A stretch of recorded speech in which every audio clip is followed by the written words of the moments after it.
Come on in, gather around. Happy holidays, Merry Christmas. Thanks for checking in with us. Thanks for waiting 7 minutes late again, but I want you to know I spend those 7 minutes, those extra minutes that it takes to get things together. I'm cramming, I'm getting information, I'm getting more and more to have information to pass along to all the maggers that come in and watch Spartan Mag live every week. It is Tuesday night, East Lansing, Michigan. Come on in, gather around, behave yourselves, file in nicely. File in an orderly fashion. I hope you have number 2 pencils and you're ready for Spartan Mag Live. Signing Day Eve, Michigan State University.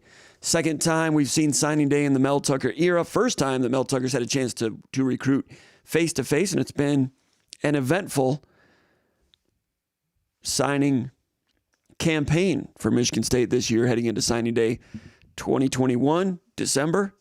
They'll be signing to become freshmen in 2022. Michigan State recruiting class right now, pretty strong. Ranked number 15 in the country by Rivals.com. Michigan State looking to add to that, number 4 in the Big Ten. I've got some thoughts about that and where that might all shake up compared to other Michigan State classes. We'll talk more about that maybe tomorrow. By the way, tomorrow, if we have trouble over at Rivals.com, it's happened before. There's so much traffic on the site on signing day. Sometimes it's locked up. If it locks up on signing day on Wednesday, come right back here to the YouTube site. We'll turn on the camera. Maybe we'll have a telethon. I don't know. We'll have it on all day. And many of you will be eager to post thoughts and comments about the recruiting class and anything that happens on signing day. We will have this site as a backup in case things go awry on Wednesday on signing day, as has happened in the past. I hope it doesn't happen. Hate to even talk about it, but we have a plan. Meet back here on Wednesday if Rivals.com shuts down. It's happened before because of all the traffic. Anyway, come on in. We've got, what we do here is we take questions from the masses, Spartan Maggers from all over the world, and they post questions over at the Underground Bunker message board, which is the forum over at SpartanMag.com. The Underground Bunker message board is the church of what's happening now for Michigan State sports. Always has been. Well, since the beginning of the internet, it has been. The Underground Bunker message board. SpartanMag.com is the premium website covering Michigan State for Rivals.com. Had a good time last night writing a feature about Malik Spencer and his father, Big Block Spencer. Go over to SpartanMag.com after today's show. It's free. Go check it out. Also, Jason Killip had his nightly recruiting report becoming a big popular feature over at SpartanMag.com. He posted that just a few minutes ago, and I think we will have Jason Killip on tonight to talk about any late-breaking information heading into signing day. So come on in, gather around. What we do, we have SpartanMag.com subscribers. They post questions over at the Underground Bunker message board. I field those questions here. And we also take some questions over in the chat area. And if any of you vehemently agree or disagree or anything, put it on the chat area. And at some point, we will get over there to take a look at some of the action going on over in the chat area. We certainly appreciate everybody that contributes to Spartan Mag Live, whether you're a viewer or you give us a thumbs up or you subscribe to the channel. And we want you to subscribe to the channel. We're on a push right now to get to about 5,000 subscribers, and we'll be very excited if that happens, if and when that happens. We appreciate you for being a part of it. Give us a thumbs up. That alerts people with all the algorithms. We got Michigan State in here listed as part of our program title with thumbs up. People that click on Michigan State around the internet, they might, around YouTube, they might get, this might pass in front of their eyes, and we can get more and more people to watch it, and that just makes for a better product and more resources for us as we attempt to cover Michigan State football and basketball and recruiting better than anyone in the history of the planet. That's what we've been trying to do since 1993. And so far, it's going okay. So far. What is that, 28 years? So we'll have to wait and see another 28 years how we're doing. Anyway, been doing it a long time. And we appreciate the following we've gotten. Appreciate the subscribers. Appreciate the friends, appreciate the frenemies, appreciate the enemies, appreciate everybody that takes Michigan State sports seriously and goes to SpartanMag.com to find out what's going on. As far as questions go, as far as we'll get to a little bit of the news nuggets here in a moment, but let's go to question number 1. Question number 1 from MSU Polo from Rockford, Michigan. He says, happy holidays to you and your family. Are we bouncing around here a little bit? He says, happy holidays to you and your family. Might as well get it out of the way early. What is your final prediction on which uncommitted guys will sign tomorrow? Talking about uncommitted Michigan State recruiting targets. Getting right to it.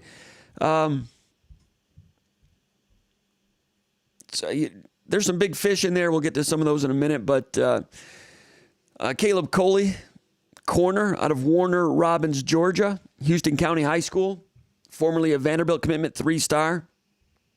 I like his film. Nice corner. I think he's going to be a Spartan. He's going to commit. He's going to sign on Wednesday. Georgia Tech came into his school last week, tried to get him to become a Yellow Jacket. California after him also. I think he took an official visit to California, to Cal. But I think Michigan State's running real strong. Michigan State in on a lot of Georgia recruits right now to try to finish up the class. A lot of Georgia recruits. Zion Young, defensive end out of Atlanta Westlake, 6'6", used to be a West Virginia commitment, 3-star. Malcolm Jones, 6'1", 190, safety out of Leesburg, Georgia, Lee County High School, 3-star, formerly a Virginia Tech commitment. Also, Michigan State had a visit last weekend, official visit from Damari Alston, running back, top 200, number 175 in the country, running back, College Park, Georgia, Woodward Academy. That one with Alston, not looking like it's trending toward a flip at this moment. But Caleb Corey, you're asking, the question was, which ones is Michigan State most likely to get? I think Caleb Coley, 6'0", 170, the corner, hard-hitting corner. We'll talk a little bit more about him in a moment. And also Malcolm Jones, the safety from Leesburg, Lee County High School. Those two are the most likely.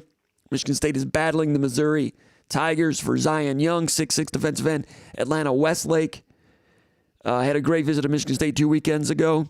Visited Missouri this past weekend. Missouri put on a good show for him. Gave him a lot to think about. So Zion Young, I think Michigan State is the probable, if he signs tomorrow, there's a chance that one might stretch into February.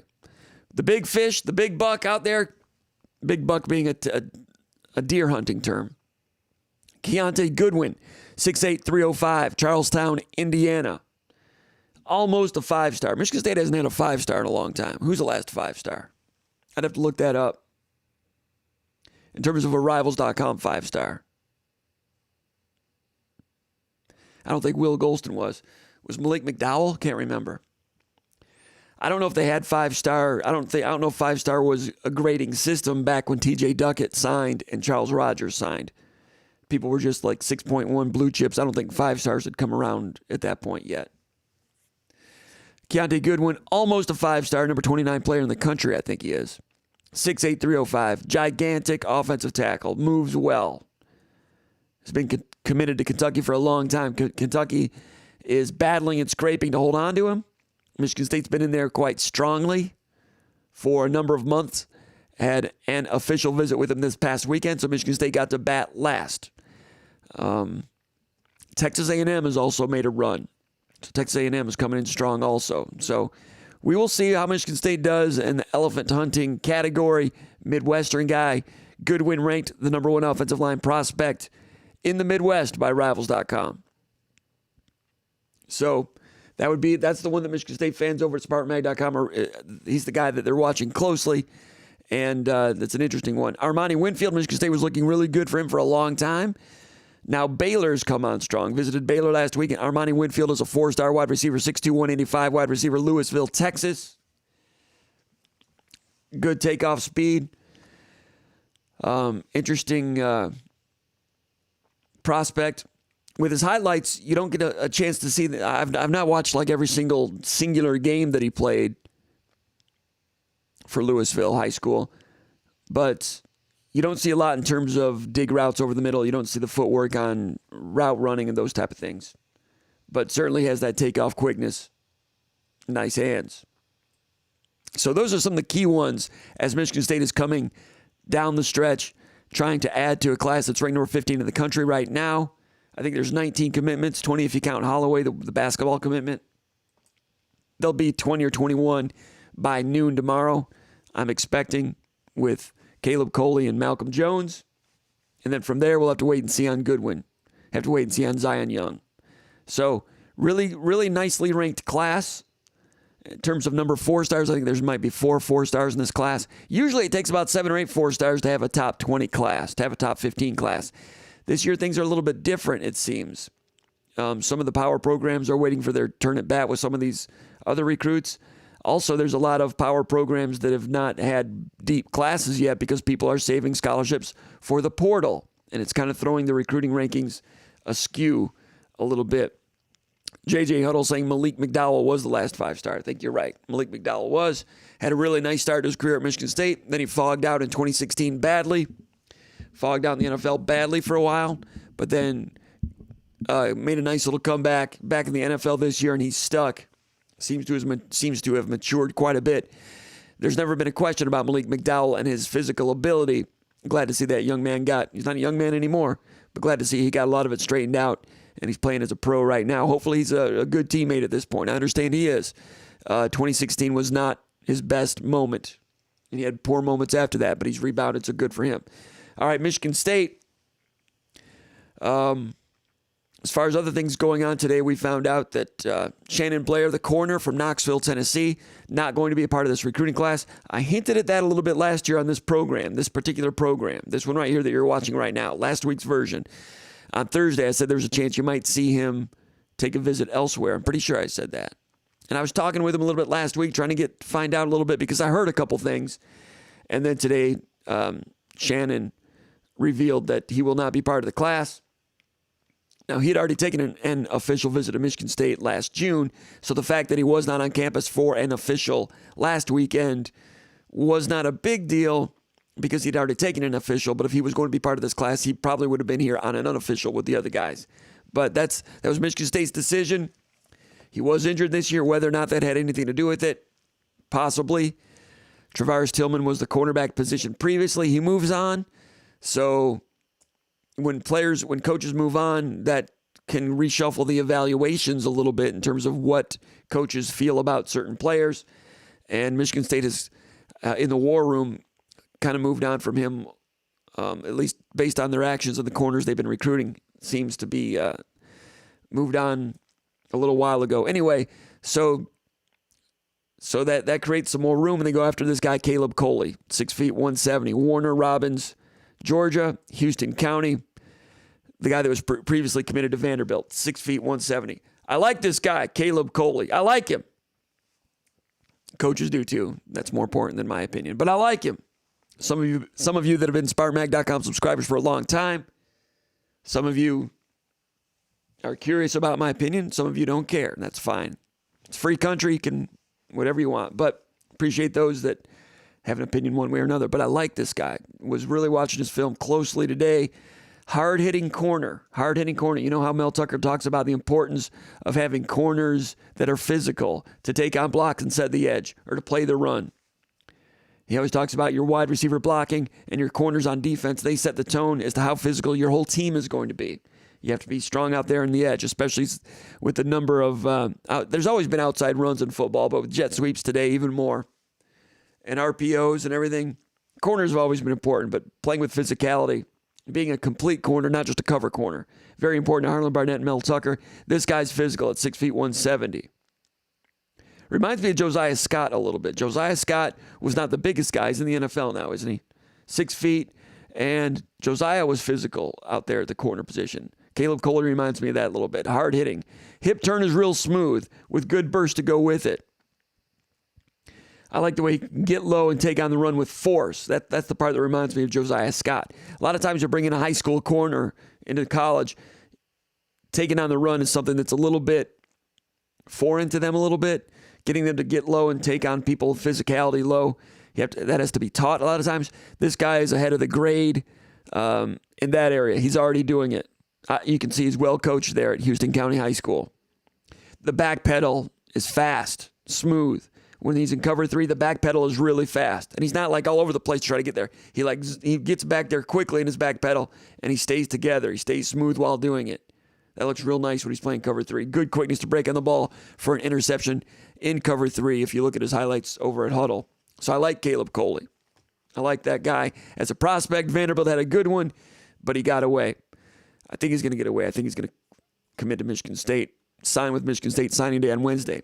Once again, if you're just joining us, if anything goes awry with the SpartanMag.com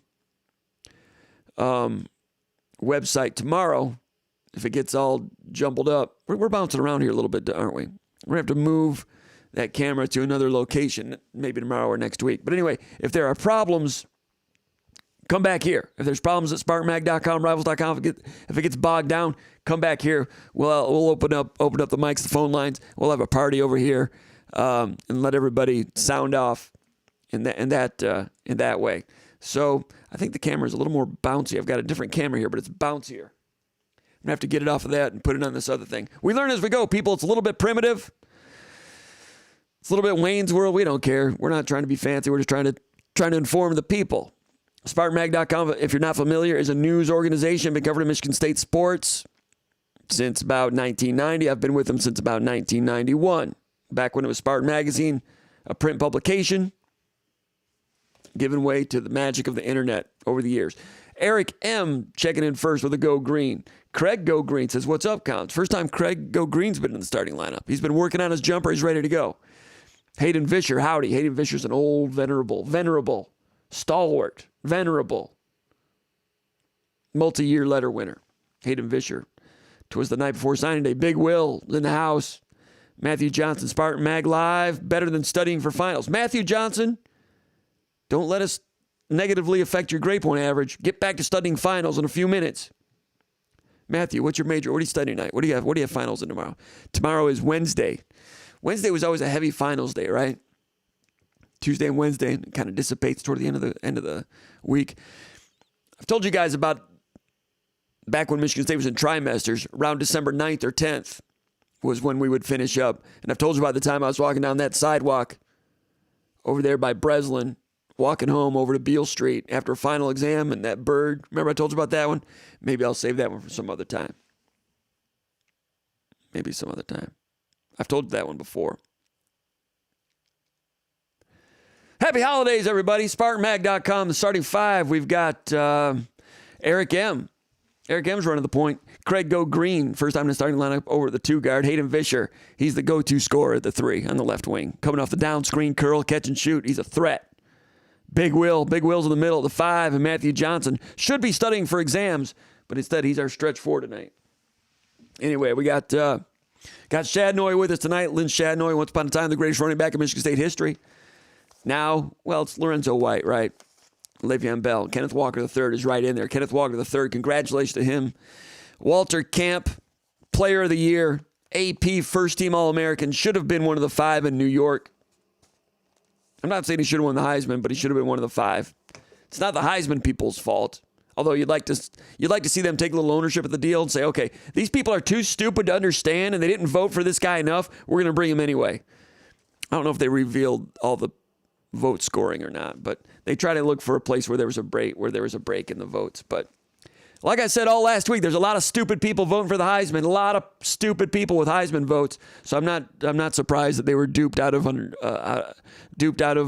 recognizing and understanding that the top running back for a top 10 team, the most valuable player to his team all year, was outstanding. They probably looked at the stats and noticed he didn't run for a lot of yards against Ohio State, and then listened to all the other idiots on some of the radio shows and assumed that he was shut down. He wasn't shut down. He was injured, had an ankle. That took him out of the leadership position of the Heisman Trophy contention. I'm not saying I'm smart at all. I'm just saying I'm pretty good at identifying stupid. Always have been. Noah Sprunger. He's a great one. Noah Sprunger is SpartanMag.com intern extraordinaire. Does a great job helping with coverage of Spartan, with Michigan State football recruiting and other things. Really an asset to SpartanMag.com. We're certainly glad to have a part of the SpartanMag.com community. Great to have Noah here. Also, Dog Kenneth. Angelo Gross, Harold Joyner enthusiast. This is honestly like a Christmas. John Elke says, let's talk signing day. Big Will says, do you think Michigan State will get Goodwin? We're going to talk about that with Jason Killip here in a few minutes. I would put it at about, I don't know, less than 50% and maybe a titch below one of the other favorites. I don't know what that percentage would show up, how that would be. If you went like, Michigan State 32%, Kentucky 33%, and the field 34%. Does that add up to 100? Because A&M's making a charge there. All right. Noah Sprunger asking people to hit the thumbs up. We certainly agree with that. Thank you for that, Noah. So anyway, with the main news was Shannon Blair no longer the program. Today, Michigan State resumed practice on a Tuesday over at the indoor facility. Michigan State getting ready to play Pittsburgh Pitt Panthers Peach Bowl December 30th. That's a Chick-fil-A Peach Bowl, mind you. Atlanta, Georgia. Michigan State just happens to be doing a lot of recruiting in Georgia right now. By the time they play that game, a lot of these players will already have made up their mind and signed, of course, but it'll help Michigan State a little bit more to get that Michigan State name and branding down there in the Peach State. In Georgia, Michigan State is recruiting Georgia hard. And you'll see more commitments more signings from the state of Georgia this year than Ohio. And it's kind of the way Michigan State recruiting has been recently. And if Michigan State has a good performance down there, that'll help Michigan State and Georgia for 2023. Michigan State already busy for 2023. So I think we'll talk about this with the questions coming up later. But Simeon Barrow, defensive tackle from Georgia, redshirt freshman this year, impact starting defensive tackle. Excellent. In my opinion, I thought that he was on track to being an honorable mention type defensive tackle this year. Excellent season. Ended up having a lower body injury. Was it the Purdue game? And, well, Purdue game was when he was ejected for targeting, right? And then injured in practice, didn't get back on the field. It was my understanding he was going to be out for the rest of the regular season, which did happen.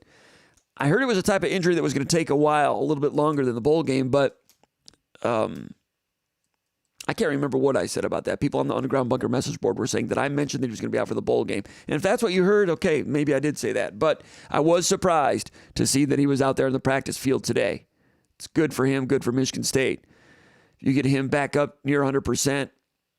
You get Jacob Slade near 100%. That'll help a lot with that defensive tackle tandem as they try to chase Kenny Pickett around for the Pittsburgh Panthers, assuming Kenny Pickett will be out there. Let's go to the questions here. Question number 2, if I can find them. From Macklin JB out of Rochester, Michigan. He says, please list 5 players that I think will have the most potential in this class. The most potential. 5 players. 5 players. I really like Antonio Gates a lot from Dearborn Fortson. They list him at 6'1", but he plays bigger than that. Watched a couple other games. Can't remember which game it was. It was that one that was on Bally Sports Detroit. And they did a great job covering high school sports this year and last year. I'm glad that's become part of what they do every week during the fall. Bally Sports Detroit, great job covering high school football. And Gates. Call from Jason Killip. To accept, press 1. To send a voicemail, press. All right, we're going to bring him in right now, Jason Killip. Recruiting anchor for SpartanMag.com, does a great job. Really been lighting up here as we head toward signing day, the early signing day period. Great to have Jason on with us. Jason, you're on there. Welcome to Spartan Mag Live. Jason, how you doing, my friend? I'm doing good, Jim. How are you? Really good to be on here. Really good. Okay, great to have you. Signing day, it's an exciting time for Michigan State's fans and followers and everything. I'm answering a question right now. I'm being asked, please list the 5 players that I think they have the most potential for this class. I'll let you think about that for a moment. I'm starting off with Antonio Gates. Gates, I thought he's an interesting person, a 3-star. I thought at times he looked like a 4-star this season. I wasn't so sure. His junior film was pretty good. I wanted to see him during the summer camps. And, some of the summer camps he didn't really participate in. You and I were up in Big Rapids for the Sound Mind, Sound Body camp on June 1st. He was there, but he didn't really participate. And that was kind of one of the things about him. As a junior, was he in great shape? Everybody knows he has great ability, but was he in great shape? The participation or lack thereof in the junior in the summer camps was a little bit, would have liked to have seen him to see how he stacked up with some of the best in the Midwest and the country. Just wasn't really his thing, I guess. But then, Jason, I saw him this fall in a couple of games, and I thought he turned it up, turned it out, and showed some excellent ability. Now he's going to have to be, a team player, a team guy. I think he's well-liked by a lot of guys, but has to really, coaches always talk about the importance of checking your ego at the door, and sometimes recruits coming in, there's a lot of them that have to do that, and some great ones have had to do that, and I'll constructively say that he'll need to do that.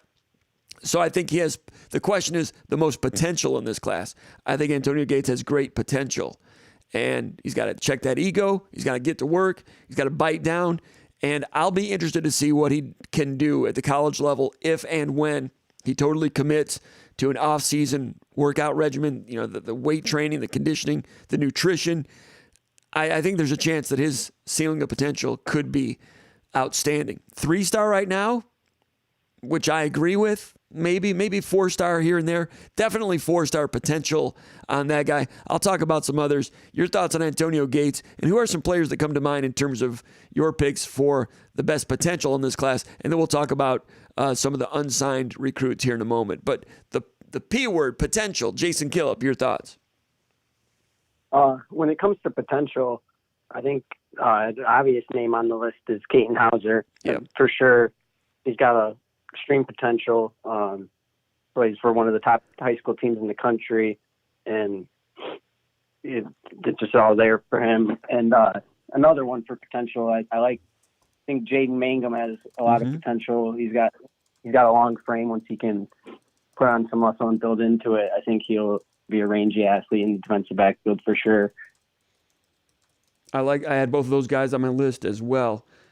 I'm just posting right now on the, let's see, making sure your name on there.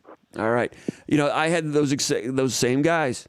I had Antonio Gates, I had Katin Hauser, I had Jaden Mangum, and I have Alex Van Summeren, really interesting guy. Van Summeren, defensive tackle, a 4-star from, Bay City area. Really interesting. So quick for 300 pounds. Very explosive, Alex Van Summeren. Very explosive. Now, he's out there dominating lesser competition here and there, but the quickness doesn't lie. And he's been great in the T-shirt camps. But some strength and just some ragdoll strength on people. And a guy that is really committed to his craft. And I think Van Summeren is an interesting one. Mangum, I liked what he's done as a senior. Tall safety at about 6'2.5", 6'3", and physical.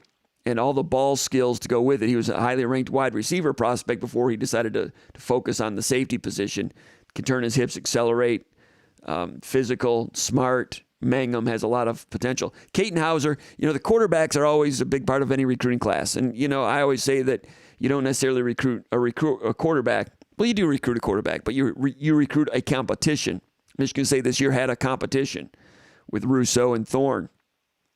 In the future, you've got Thorne, got Hampton Fay, Noah Kim, bringing in Katin Hauser, a guy that was a 3-star, really lit it up in the summer camps.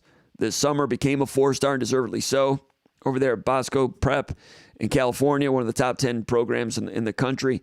And I was impressed with his junior film last year and impressed by the level of opposition, the schedule that they play out there in California. They play the best, and they see athletic, quick, well-conceived coverages. They see big-time coverages, and they match them with well-conceived route combinations. And you watch him, and he's making more than one read. Boom, boom, boom. He's making reads and getting rid of it.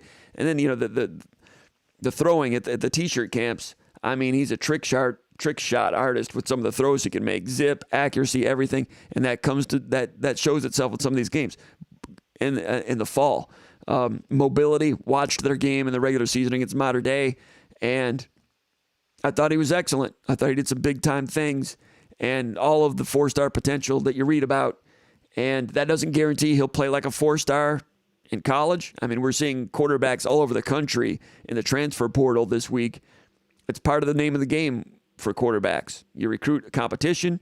Not everybody can play, and other quarterbacks head out the other side of the revolving door. You never know who's going to stick and who is not. But he is going to add a lot of talent to the talent pool at the quarterback position at Michigan State. And the question from Macklin JB out of Rochester, Michigan was, who do I think has the most potential?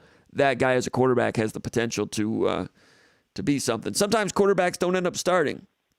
But if they do, they become household names. He's got a chance to do it. So my list, he wanted 5. I've got Gates, Hauser, Mangum, and Van Summeren in terms of the potential. I would like to add an offensive lineman to the class, but I've not gone over all of the senior film for all of the guys yet. I want to do that tonight to get ready for tomorrow. Should have been doing it all along, but it's been a busy time. But I would lean toward Braden Miller out of Colorado based on junior film. I thought his junior film was the most impressive of the bunch.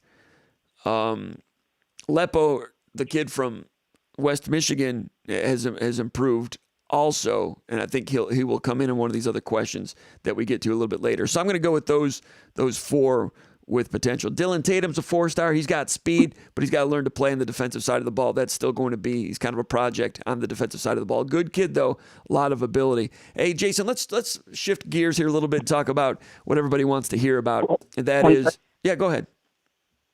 Oh, I was just going to say before we shift gears, it is a guy with maybe potential is not the right word, but I think with a really low floor, or you could see play early, is tight end Jack Nickel. His team lost in the 7A state title, but he's 6'5", 230. He's got to learn to play on the defensive side. Be ready to provide some blocking, and he's a good pass catcher too. Mm-hmm. I got some thoughts on Jason on Nickel. We might get to that a little bit later. Let me pause here for a second. I have to. I want to tweet out that we've got this going on.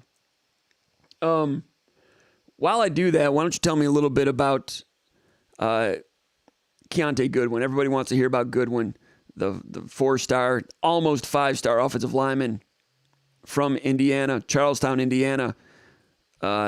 The 3 finalists, pretty much Michigan State, Kentucky, and A&M. Is that right? Alabama's not really involved much anymore, Jason? No, it doesn't seem to be. It seems Texas A&M, Kentucky, and Michigan State are the 3 schools getting brought up the most as we get closer here.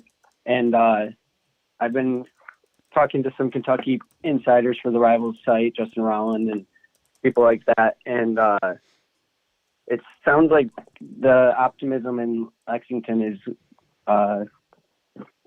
shrinking, and they're not too confident anymore. It sounds like Kentucky side of things thinks it's more of Texas A&M versus Michigan State for Goodwin at this point. How important do you think Goodwin is for this recruiting class and this program at this juncture? Oh, it's huge, of course. I mean, he comes in, he probably could play right away, which is really, it's hard to say for an offensive line recruit. And even going in the portal, it's hard to bring in somebody that you think has a chance to play right away like that. And Michigan State will need that with Art Curry moving on. Sounds like Jarrett Horse is back with the team, and it sounds like he'll be back, but there's inconsistencies there. So it would be huge to be able to bring him in and have him compete day one. He's got the frame, of course, and skills. All right, now, as far as some of the others that we've been keeping an eye on, Michigan State going hard in the state of Georgia.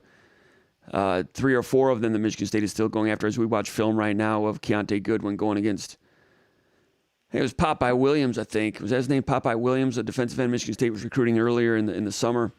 There's T-shirt camp at Rivals.com. Popeye was excellent. People had trouble blocking him all summer. Ended up committing to Louisville, and I thought he was an excellent defensive end. He would still look really good in this Michigan State class, but he's no longer available. But those initial videos that we just saw a minute ago were Goodwin against that young man last summer. Anyway, out in Georgia, Zion Young, defensive end, Atlanta Westlake, Caleb Coley, corner, Warner Robins, Houston County High School, Malcolm Jones, safety, Leesburg, Lee County High School, and Damari Alston, the running back from Woodward Academy in College Park, Georgia, visited last weekend.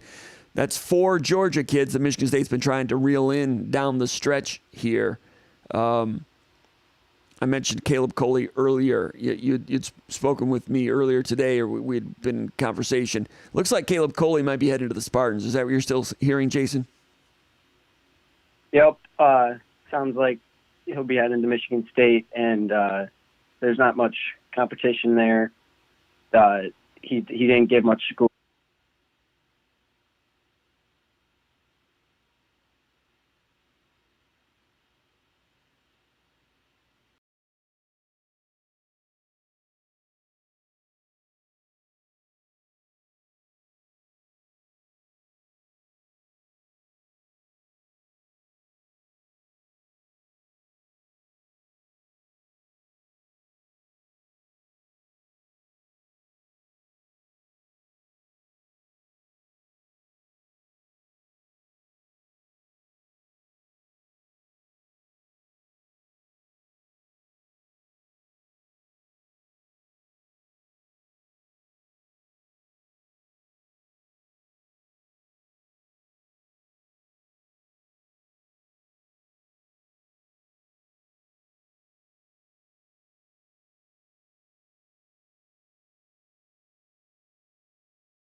beat Miami, there was rumors from the other visitors that were on campus that weekend that he was on FaceTime in the locker room. Caleb Coley was, and that wasn't the first time. And so there was a couple times where he had been in celebrating the victories with Michigan State coaches in the locker room while being committed to Vanderbilt. So it's Michigan's been in contact for a couple months at this point. And once he decommitted from Vanderbilt, not too long after that, Mel Tucker came down, visited his high school. They brought Scotty Hazelton, Tavares Tillman, Harlan Barnett, almost the entire defensive staff except for Ron Burton. And that pretty much sealed the deal. I like this guy. I was watching film of him today. Physical. I talked about this earlier in the show. Physical corner reminds me of Josiah Scott a little bit. 6 feet, plays with some physicality, gets low, plays the run hard, quick with his back pedal. I haven't seen a ton of film of him, like, really covering big time guys one after another. But I like him. Basically, I don't know if you consider him taking the spot of Shannon Blair in this class. I guess that's the way it pans out. Nothing against Shannon Blair, but I think this guy's a notch ahead of Shannon. And I wish Shannon Blair the best. I think he's got good potential. I hope he lands on his feet somewhere. But I think this is an upgrade for Michigan State at that particular position. I hate to compare these guys like that, but it's a business, and they're getting into it now. 17-year-old kids, I hate to compare them like that in a forum like this, but I think Michigan State upgraded a little bit of that position. If you look at it as one for one there, one goes out, one comes in if they get Coley. That's the way I look at it. Jason, your thoughts? Yeah, I agree with you there. And I think it's worth monitoring. It's hard to pick sides when nobody knows the full story of anything, but Riley Howard, which is the director of Tennessee 7-on-7, and he's just a influential person on the recruiting scene down in Tennessee, and he was involved in Shannon Blair's recruitment, and he took to Twitter. He wasn't too happy about the whole thing, and he promised to never let Mel Tucker land another player from Tennessee ever again, which is a bold statement. I don't know if that'll be true, and nobody knows the whole story behind that, but I think it's worth monitoring. Okay. What was his name again? Riley Howard. And he's what does he do? He's a coach there, or what does he do? Yeah, he coaches 77. I think he runs a program down there. Okay. I'd have to look up the name of the program. So he runs some of the spring, the summer 7-on-7 programs out of Tennessee, right? Yep. Well, that's a tough deal. And that's part of that's some of the damage control that a head coach has to keep in mind if they do pull a scholarship from a young man.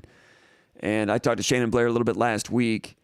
There's some indications something like this could be coming down the pike. I hinted at it here in the show last week, but anyway, tough situation and a tough business. I understand what Riley Howard is saying. I've got sympathy for that. I can understand that.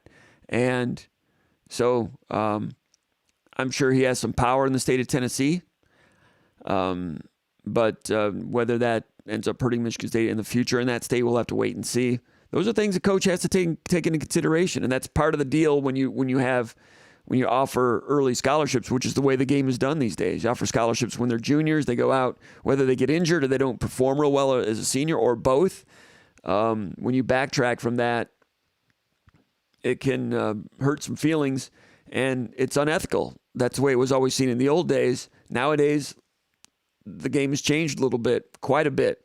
The era of immediate transfers, name, image, and likeness, and huge contracts, it's become semi-professional football, and that's the way these things go. Now, Shannon, when I spoke with him in the past, it's not like he had a ton of other schools after him. When he got the commitment from Michigan State, he was kind of an under-the-radar guy. Duke was in on him a little bit, but it was Liberty, Coastal Carolina, some of those stronger, mid-major type of schools.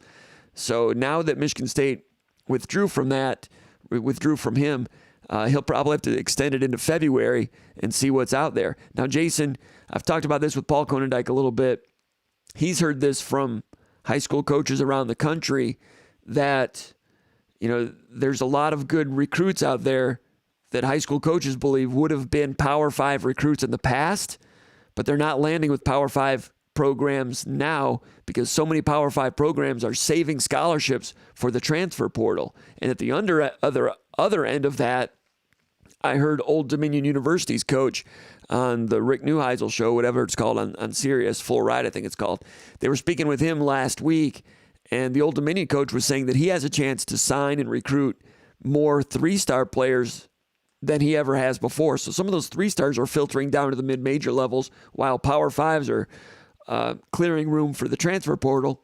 That's where Michigan State is as well. Michigan State with, I guess, 19 commitments right now. If you take Shannon Blair out of that, I don't know what the number is if you count Trayvon Holloway, who's going to be a basketball player.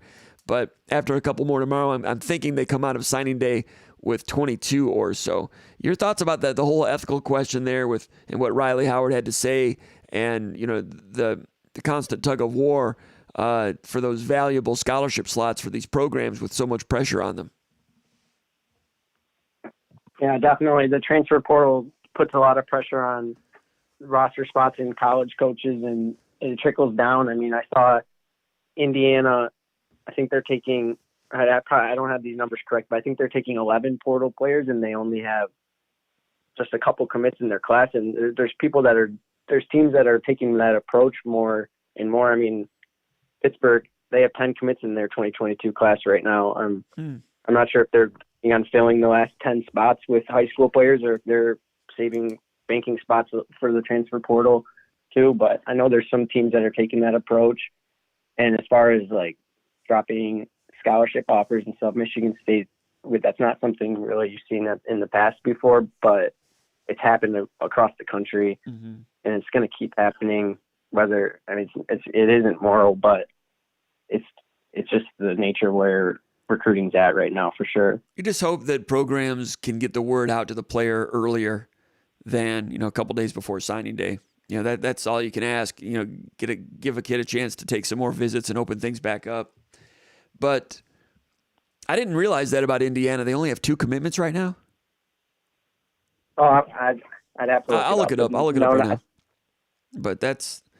And that's one of the reasons why Michigan State's class is ranked high. When you've got 19 or 20 commitments, just the point system, you're going to end up with a higher ranking. Michigan State's class, this class, we'll have to see what happens with Goodwin and so forth. But the class as it stands right now is kind of similar in terms of the number of 4-stars to some of the Mark D'Antonio classes that might have been ranked around number 30 in the country. I don't know if you'd agree with that or not, but this is kind of a class that would be like 30 in the past, but right now it's up to number 15. Actually, Indiana's got 17 commitments right now, according to Rivals.com. But I'm sure but I know that there's a lot of others that have low numbers of commitments.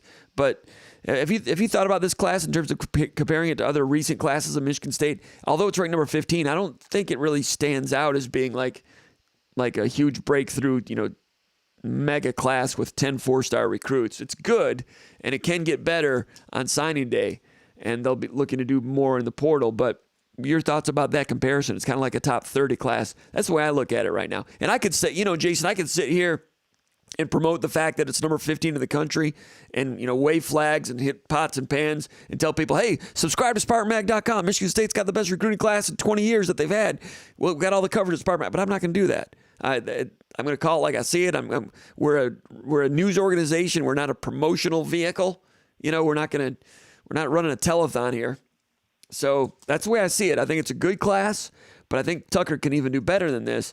But it's number 15 in the country because there are so many programs that don't have more than 17, 18 commitments right now. And that figures into the scoring. Yeah, I agree. And I think overall it is kind of a comparable class to some that you've seen. There's a lot of differences, but there's some similarities where maybe you replace Ohio with Georgia, but you have the 4-stars like Dylan Tatum, Jaden Mangum, and then like high 3-stars like Antonio Gates, Ashton Lepo, guys you get the in-state kids, Tyrell Henry, and then you move out and some guys like Chase Carter, he's a long 3-star defensive end, someone like him or James Schott you'd see in classes before. But then there's differences where like Kane Hauser getting 4-star quarterback out of St. John's Bosco, that's not something you very much see. Or even some of the Gavin Broskuis, the Arizona offensive lineman, or going out to Colorado and getting Braden Miller. Maybe in the last classes they'd find somebody similar in the Midwest.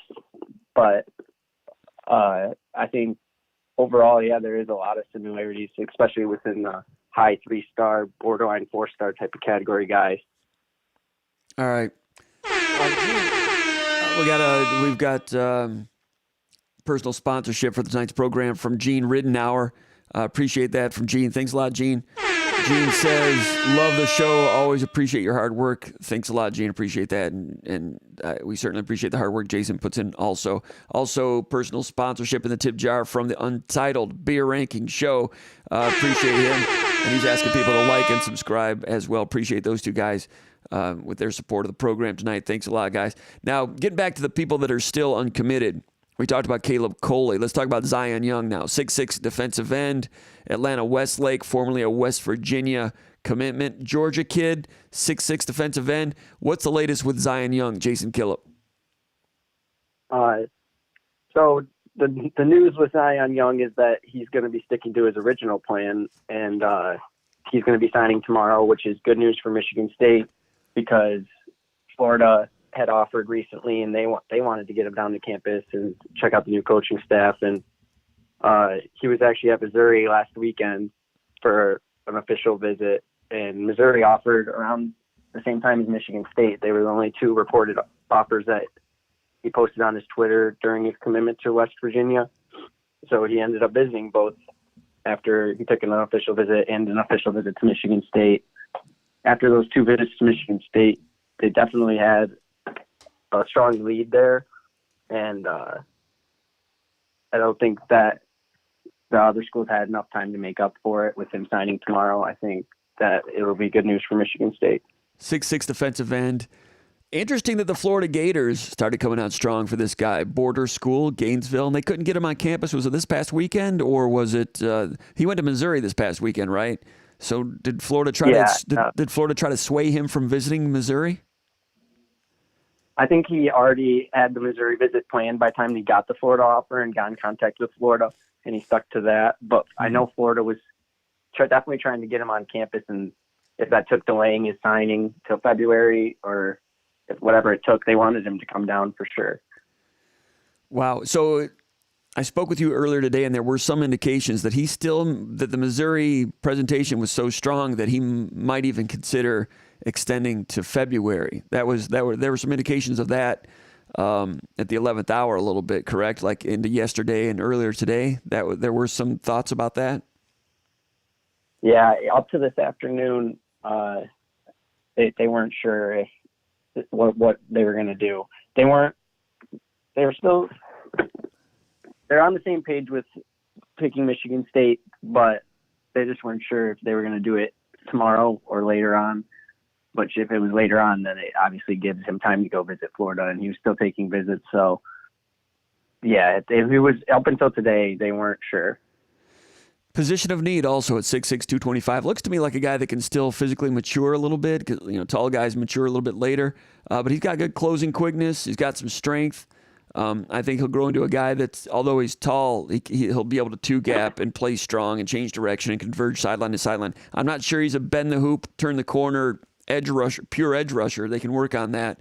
But if you're two-gapping and you have an outside linebacker outside of him, I think he could complement a pass rush pretty well and be an every down type of guy. But which at 6'6", 225, you might be thinking just pure speed rusher. But I think he's a little bit more of an inside strength guy. Like a defensive end, but like hands inside type guy. I've got to look at some more film, but that was my thoughts on him. But Michigan State, they need defensive ends. Like you said, they've got Chase Carter out of Minnesota and James Schott out of Indiana. Schott looked kind of thin when I was watching him in the playoffs a couple weeks ago. He's going to have to put on some beef for sure. I liked his junior film. When I look at it again, if I'm going to be honest, I think it might have been sped up a little bit. He looked really quick. He plays for a very good team down there, number one team in Indiana. And the other defensive end's headed to Ohio State. But I think he's more of a project guy.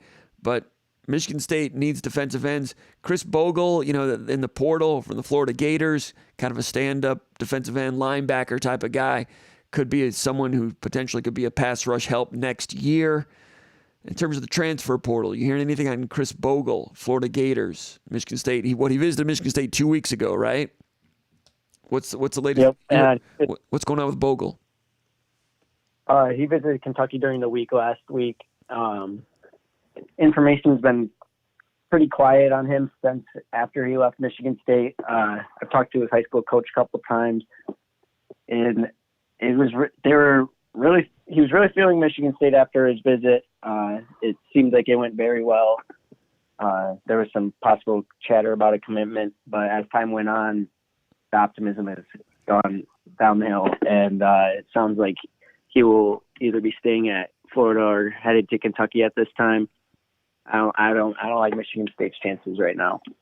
All right, and that just means that Michigan State's got to, I would think, would have to open up other possibilities at the defensive end position in the portal. There was a question that we have coming up later today on the show here when we get back to the mailbag portion of the show, where someone asks about the defensive end picture for next year.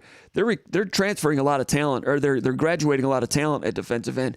I got to believe that Michigan State's going to be busy in the transfer portal looking for a defensive end. That's probably what they had in mind with Bogle. If that's falling through, I got to believe that Michigan State's got their ear to the ground there, and we will have our ear to the ground trying to cover that as well. Don't you expect Michigan State to get busy with recruiting a defensive end out of the portal here shortly, or even into June? Sure. I think they will for sure, and I think originally the plan was to try to get it done in January so they could have one on campus throughout the spring and winter. Sure. But I mean, if that doesn't work out, it doesn't work out. But as far as now, I haven't uncovered any names, but I'm sure there's plenty on the radar, and that's something we'll be investigating for sure, because I think they'll definitely be bringing in a defensive end, and I definitely think they'll be targeting a defensive back or two. And one of the names to watch is Ohio State transfer Ryan Watts. I don't have too much information there now, but I think Michigan State will be going after him for sure. And what position is he? He's a cornerback for Ohio. He just transferred out of Ohio.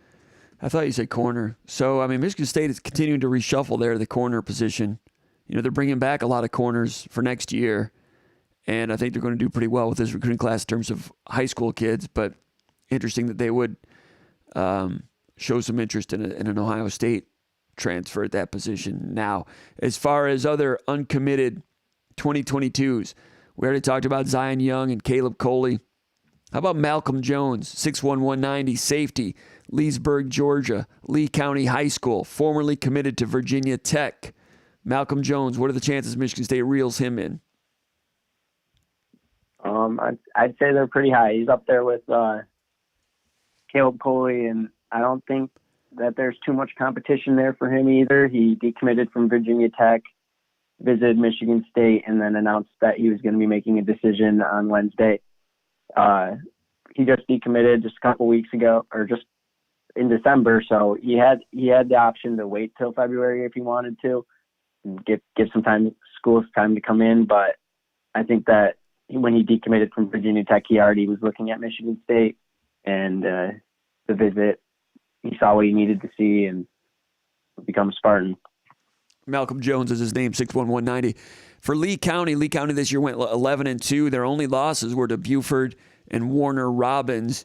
Buford won the state championship, and Warner Robins is the school that has Killip Coley on the other side of the field. So I'd like to get my hands on that film and check that one out. But Malcolm Jones, I like this guy. Committed to Virginia Tech earlier. Kind of a wrecking ball type of safety. Good size. He might even have the frame to be a linebacker at 6'1", physicality, good change of direction and acceleration that is shown on a kickoff return he had for a touchdown. Also had a long punt return on his film. Uncommon upper body strength for a safety on this guy, Malcolm Jones. Rock hard hitter. That's what makes me think could be possibly a linebacker, maybe a nickel. And he loads up really hard for the shoulder tackle. What Quavian Carter is his high school teammate. Is that right? Yeah. And Carter's committed to Michigan State. When I watched their film, I think, nothing against Carter, but I think Jones might be the better safety prospect right now. But he might be might be closer to the line of scrimmage, maybe, like I said, a nickel type of guy. But you take Jones, hard-hitting guy, you put him out there with Mangum. Interesting couple of hard-hitting safeties for Michigan State. Jones, I can see why Michigan State would go after him. They've been monitoring Carter, of course, after getting a commitment from him. And Jones just keeps putting nice film out there, and makes sense that Michigan State would go after that other safety in that program. Looks good. But Michigan State, what do you make of Michigan State being so busy in the state of Georgia? Everybody recruits Georgia, but Michigan State's got some contacts down there. We got an article today about Block Spencer, father of Malik Spencer, who's going to be signing with Michigan State on Wednesday. Michigan State's got, we talked about Curtis Daniel, who's a former Michigan State player, who's very much involved in being a Spartan Dog supporter.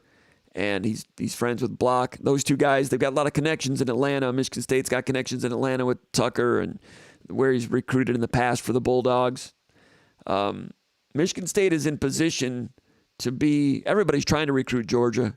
Michigan State's is in position to do pretty well down there for a Big Ten team outside of the region. And it's certainly showing itself here at the 11th hour heading into signing day, and they already had some commitments prior to this. Your thoughts on Michigan State recruiting in Georgia, Jason? Yeah, the Michigan State brand in Georgia is strong for sure, especially under Mel Tucker. Just from talking to high school coaches down there, they have a lot of respect for Mel Tucker. They have a ton of familiarity with Mel Tucker. He's been around those high schools for years, and they really respect him, and they get that feel from him from spending time around him.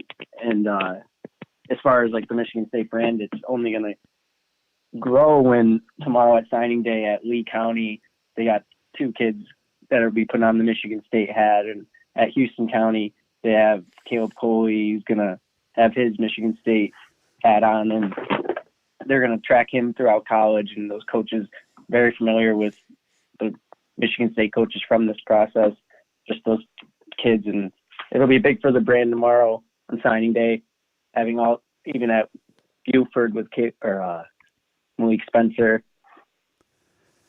Yeah, and Michigan, Buford is a power there, and Michigan State tried to shake loose Isaiah Bond, who's committed to Alabama, but that's really hard to do. But Michigan State's going to be a player there at Buford every single year. Tucker's got good connections there. You get Spencer. If Spencer has some success here, you have Block Spencer doing some things down there. I think Michigan State, it's a vital recruiting area east of the Mississippi, and Michigan State is poised to do about as well as you can in Georgia for any program in the Big Ten. Now, Ohio State can go and get their players anywhere, and you kind of have to wait and see who they're going to get. But I'm not saying Michigan State's going to go down there and beat, the superpowers for players in Georgia. But it could happen here and there, especially if Tucker continues to win. He's got a presence. He's got a lot of support down there.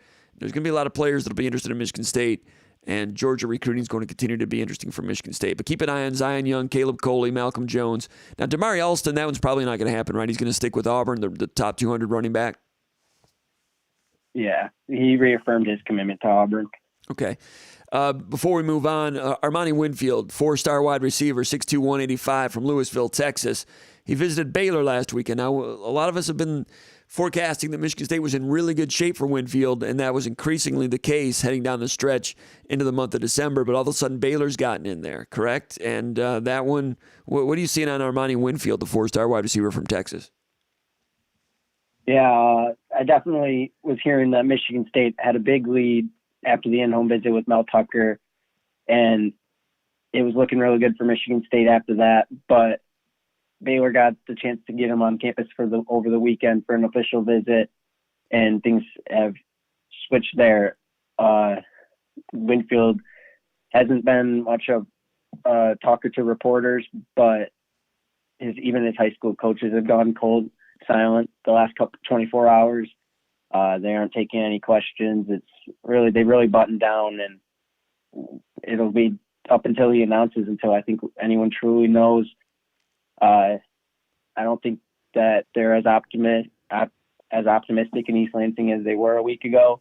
Mm-hmm. I think Baylor did a lot over the weekend to make this a big, strong race. And if he stays home in Texas, I think Baylor will be the pick. but there's also rumors that Texas is back involved to try to get his commitment again. So it'll be interesting to see for sure. Definitely Michigan State seems to be the clear pick if he leaves Texas, but those in-state schools are pushing, so it'll be interesting. It's become a really good fight for that kid. Michigan State was doing well for a long time with him. Looks like, a lot of times it's hard to reverse that momentum. Looks like he might be getting away a little bit, but Michigan State recruited pretty well at wide receiver this year with Antonio Gates Jr. and Terrell Henry and Jaron Glover. I've got to go check out some Jaron Glover senior film. I thought his junior film was pretty good. Winfield, like I said, I'd like to see him go over the middle with some digs and some footwork on some of the routes. That's not really shown on his senior film. But strong showing there by Baylor. I thought it was going to be if Michigan State got Winfield, I thought it was going to be a real feather in the cap of Michigan State recruiting to go down in Texas and knock someone loose from the Longhorns and get a 4-star in the state of Texas. I mean, that's just simply not happened.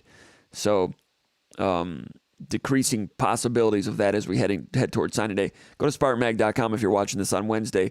Go to SpartanMag.com for all the coverage. By the way, Jason, if the website locks up like it did a couple years ago, we will come back here and turn on the camera, and this will be where Michigan State fans can come and congregate and talk about signing day tomorrow if the site locks up. Anything else about tomorrow before I let you go? I appreciate you joining the Spartan Mag Live tonight. Anything else on your mind in term here on signing day eve as we get ready toward Wednesday and the December signing period? I think that's just those 5 guys. I don't think there'll be any off the radar surprises. If there was, it's a surprise to me. It'd be exciting, but I don't think it's going to happen. I think the website will definitely crash if Keontae Goodwin commits, but we'll have to deal with that if that happens. But yeah, I think I'm all set. All right, Jason. Appreciate all your help and all your contributions. All the Michigan State fans out here, they certainly appreciate it. Also, thanks for taking time to come on the show, and I'll be talking to you soon. Okay, Jason? For sure. Thanks for having me. Thanks a lot. Great job, Jason. Really appreciate it. There he goes, Jason Killip, recruiting anchor, SpartanMag.com. Glad to have him on the show. Glad to have everybody here talking Michigan State recruiting here on signing day eve. Now I'm going to go to, I think we might get the phone number up here and open the phone lines for some calls at some point, so get ready for that if you have any questions in that regard. Let's go back to the mailbag over at SpartanMag.com. And look at some of these other questions. Brez Prez, question number 3 says, will there be tidings of commitments and joy tonight? If so, I'm in. So I think Brez Prez is here. It's great to have Brez Prez back in the fold. Tidings of commitments and joy. Tomorrow, I think there'll be some of those. Maybe not Michigan State cleaning up on everybody. We'll see on Goodwin. That's the big one. The other one's the defensive backs from Georgia. Not bad. Question number 4, Sola from Westland, Michigan says, who's your favorite verbal commitment of the entire incoming class and why? Who's my favorite verbal commitment? My favorite. I'm a little biased toward the quarterbacks a little bit because they're so important, and I think Michigan State went out to the West Coast and got somebody with some terrific ability and potential in Caton Hauser. And Michigan State got in on him when he was a known commodity, but they got in on him somewhat early, and then he blew up big time in the camps last summer and then this season. And I can assure you that other programs tried to get in on him. It looks like Michigan State, he's holding strong to that commitment to Michigan State. So getting in on him was one thing. Shooing away the others in the meantime was a big deal.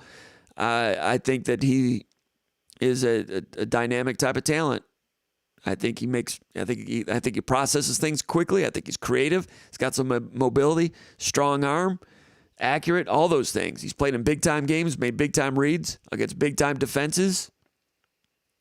I think he's a nice future quarterback. So when I was watching him against Modern Day, probably back in September, I think it might have been the night before the Nebraska game, because I stayed up real late watching that on a Friday night, knowing I didn't have to get up early the next day for an early Michigan State game. So it must have been a night game the next day, probably against Nebraska. I don't know, but I was like, holy mackerel, this guy, he just keeps impressing. Jaden Mangum is an interesting one. Really interesting. A lot of ability. Talked about him earlier. Frame, speed, quickness, smarts, physicality, ball skills. I mean, those ball skills come in handy at safety. I mean, the word used to always be is if someone's playing in the defensive backfield, it's because they're not a wide receiver because they don't have hands. That might have been true 30 years ago. Now it's so important to play good defense. It's difficult to play good defense. You put a guy with his size out there at safety, and he can go up and pluck it too. I think he's got a chance to be a nice one at safety. And we mentioned Van Summeren earlier from Essexville Garber. All that size, rotund, thick, barrel-chested, 300 pounds, quick to change, to cross your face in one gap and strength to two gap, and just a motor. I have to wait and see how all that translates to the college level. Not a real tall guy, but sometimes those shorter, I say short, 6 feet, 6'1", those guys can play low and use that to their advantage. His quickness, his motor. Be really intrigued to see how that translates to the college level. I think those guys are exciting. Question number 5 from Spartan Fan 81 from Orange County, California. He says, what are you hearing on the Bogle front? Talking about Chris Bogle, the potential transfer from the University of Florida. He says, anything new? He says the Kentucky Insider said he's hearing good things from his side, and he's also hearing good things from MSU sources, so he feels someone must be getting played. End of question.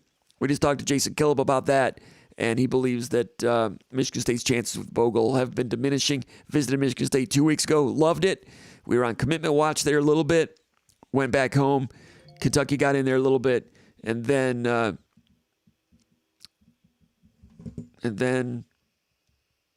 just got some news here.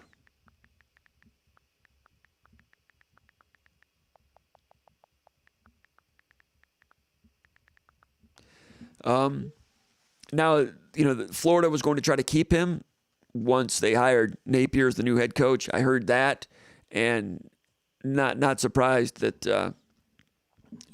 he's going to be staying in Florida. A guy that's gotten some playing time in the past. The reason he was available is because the player that played in front of him is an NFL type of guy, and there was a thought that looks like Malcolm Jones just committed. Getting some information from our readers from Killip and Noah Sprunger and Konendyk's on it also. So Malcolm Jones, guy we were talking about earlier, has committed to Michigan State. 6'1", 190 from Lee County, Georgia. He's the guy I was talking about that played for Lee County that went 11-2. Their only losses were to Buford and Warner Robins, and they lost to Buford in the playoffs. And Buford is just a straight powerhouse down there in Georgia. Malcolm Jones originally committed to Virginia Tech.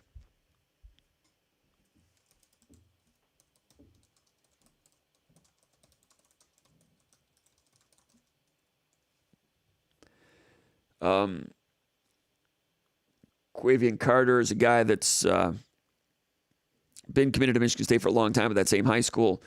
And I think when Mel Tucker talks about the recruits on signing day on Wednesday, I wouldn't be surprised if he mentions that they've been watching that Lee County team all year. And Malcolm Jones, I think he wears number 7, just kept jumping off the field, jumping off the film.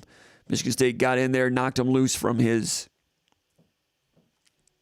commitment to Virginia Tech. Got a commitment from him. Malcolm Jones, I was talking about him earlier. I would describe him as a wrecking ball safety. I mean, he comes around and hits with upper body power, and knocks people flying. Good size at 6'1", and as hard as he hits, I wonder if he could maybe be a linebacker or at least a nickel. Talked about the change of direction and acceleration he showed on the kickoff return, also on a punt return. Uncommon upper body strength for a safety. Rock hard hitter. That's why I wonder about the linebacker thing. But he's a safety to begin with. Loads up hard with a shoulder tackle. And with both of those guys committed to Michigan State, Jones and Carter. Carter's been in the fold for a long time. I personally would rank Jones a little bit ahead of his high school teammate Carter there.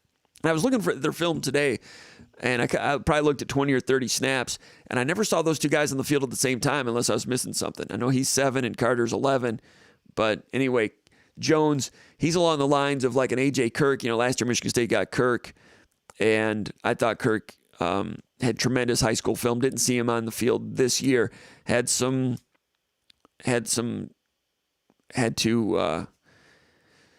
make the transition to a level of college accountability, is a diplomatic way of saying it. High maintenance, need to maintain some of those things, is a diplomatic way of saying it. But no question, Kirk, a guy that signed last year, a lot of safety ability. He's got to iron out those other things in order to get on the field, in order to stay with the program and everything. But Jones is similar. I'd put Kirk a little bit ahead of him. in terms of physical ability, because I thought Kirk's film was amazing. But Jones, nice film too. That style of player, a Kirk style of player, and he's got some size. You know, when Tucker talked about they wanted to recruit size at certain positions, Jones is the guy at 6'1", 190. He's got some real nice safety size on him. I've not seen him like turn and run with the wide receiver, so I'm not sure if he's a guy that can go into a slot and play man-to-man. Haven't seen enough to see if that's the case. I think might be more of a nickel guy. And you're seeing a lot of guys end up at that nickel role. Darius Snow came in, did a great job, beat out Michael Dowell. Now Dowell's in the portal. Angelo Gross played nickel in 2020, moved back to safety this year and struggled a little bit with some things. Gross might be more of a natural nickel. Would he move back in there? I mean, you don't move him back in there because you have Snow there. So I don't know what's going to happen there with the safety position in the nickel position. But Jones in the future, I think he kind of is in that category also. I mean, Snow's going to be a junior next year. So, I mean, these guys come into the program, come in and out in a hurry. And Gross is going to be a junior next year. So you need to always replenish there. And I think Jones is a nickel guy, but we'll see what Mel Tucker says at the press conference on Wednesday. Let me check the information here. All right, so Malcolm Jones in the hopper for Michigan State. Now let me look this up real quick to see exactly what his star rating. I know he's a 3-star. I just don't know if he's a 5.6 or a 5.7 in terms of ranking. And then 5.8, you get into 4-star. I think he's probably a 5.6. They got him as a 5.5. Okay, I think he's better than that. So he's not going to get a lot of points. In the recruiting rankings for what that's worth.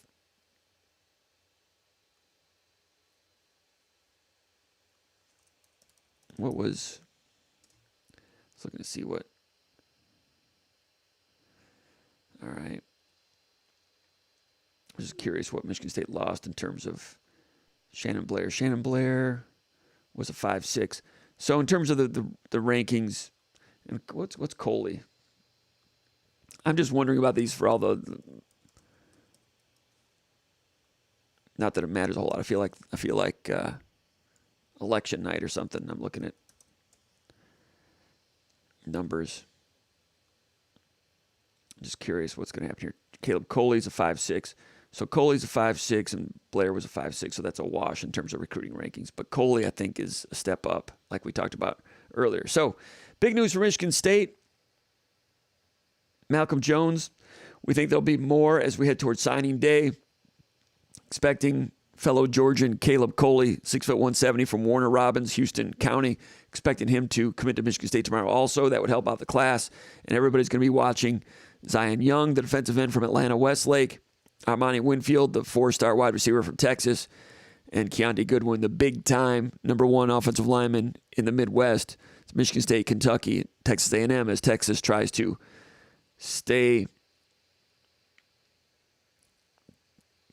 try to retain that commitment. A&M with a foot in the door, closing strong with Goodwin. So we'll see how that one turns out. Interesting tweet today that Goodwin sent out of himself and Flozell Adams. That was interesting. Looked like that had taken place in Dallas. That's where Flozell lives. He's a legend down there. He's a legend up here.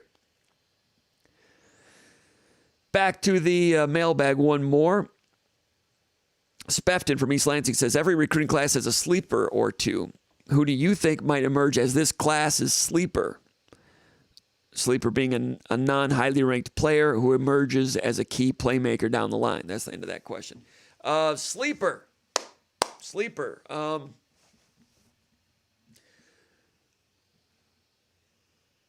Well, if you're talking about a 2-star,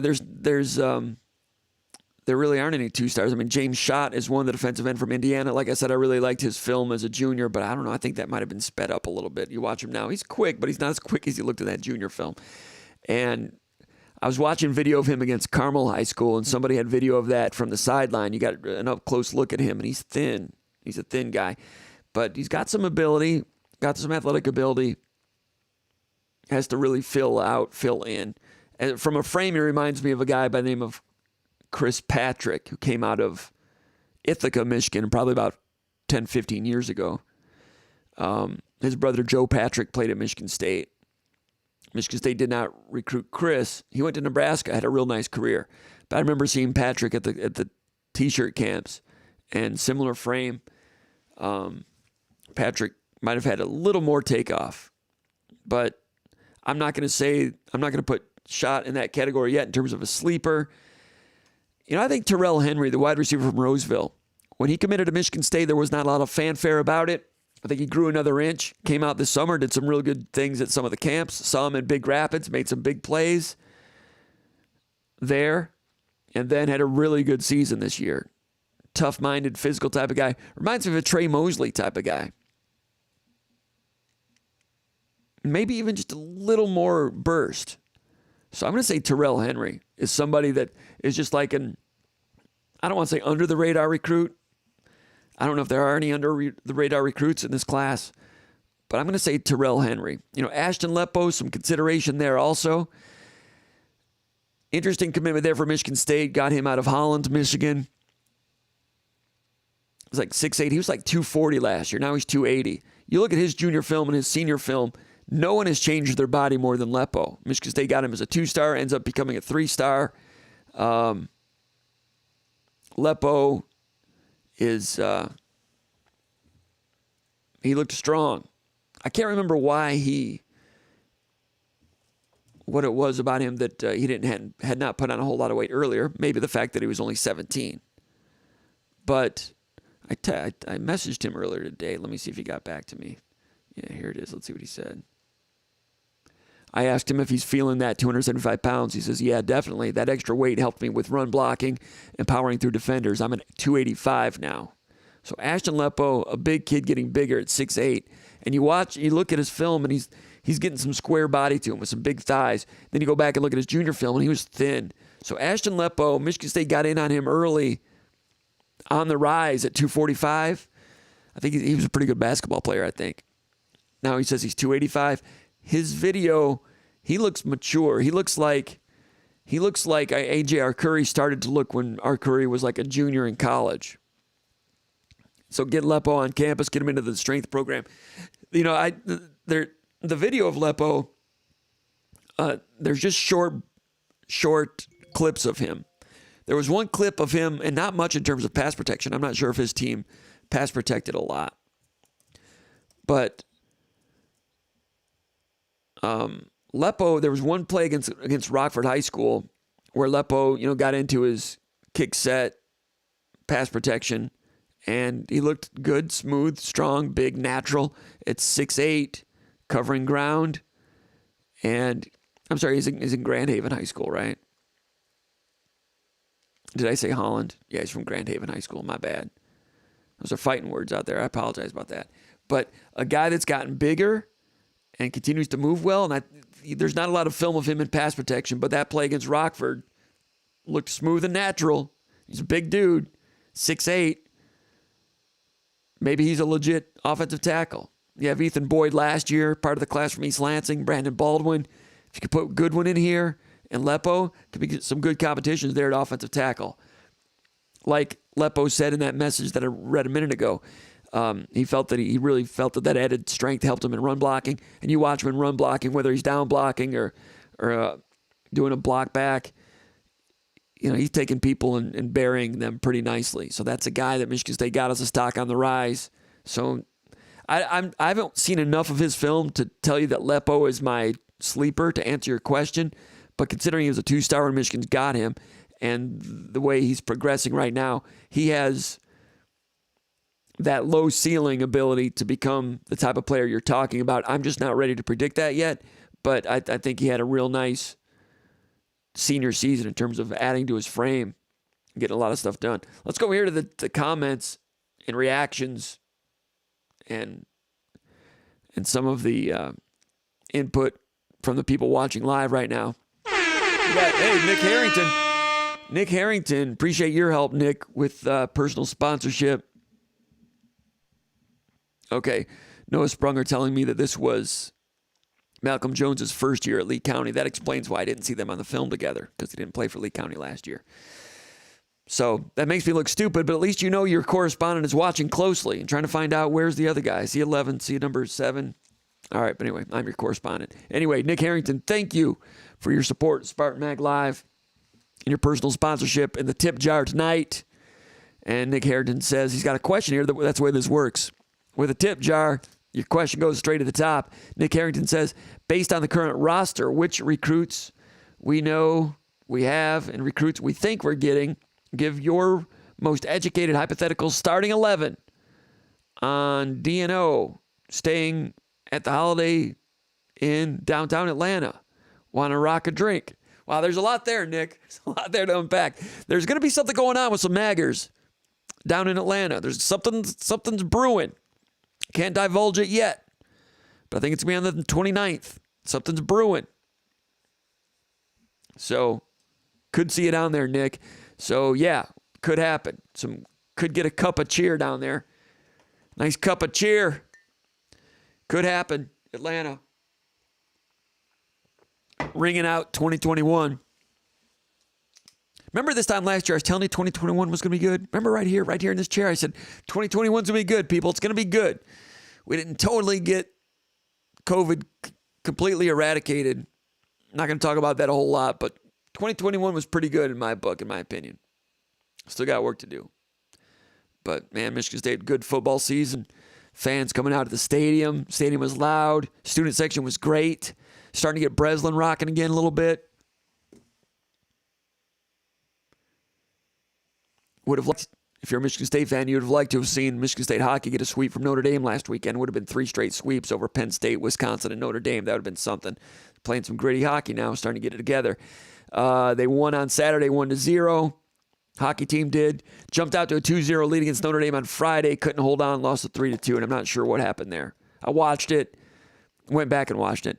Got a 2-0 lead, and that Michigan State had like 3 or 4 2-on-1s at the beginning of the second period. I'm like, man, okay, it's on. Michigan State, I'm ready to say, is a good hockey team. And then they only had like 5 shots the rest of the game from that point forward. Not sure what happened there on Friday night. And I did not see the press conference, so I don't know what Danton Cole said about it.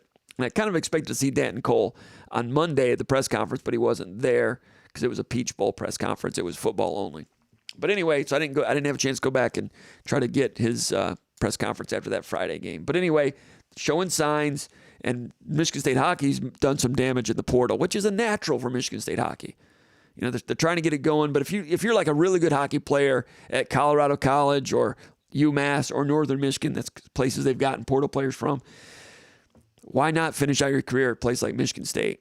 So I think the portal is going to be good for Michigan State hockey. Getting back to football, Harrington says, based on the current roster, with recruits that we know we have and recruits we think we're getting, give your most educated hypothetical starting 11 on D&O. I don't know what D&O means. Hypothetical starting 11. I don't know how many of these recruits are going to figure into a starting 11 next year. So, Nick, I apologize, but I don't understand the question. So I'm going to have to move on. Nick Harrington's a good Spartan, but I think he's into that cup of cheer pretty hard already. Good for him. On a Tuesday night in East Lansing. He was just excited to post that question and got away from him a little bit. All right, let's go back up here to the chat area and go through some of these. John Elke says, let's talk signing day. Big Will says, do you think Michigan State will get Goodwin? What'd I say?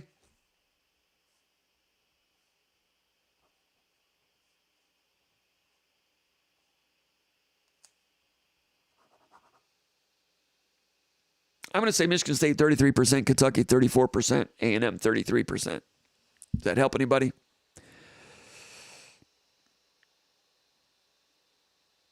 Noah Sprunger says, make sure to hit the thumbs up. I agree with that.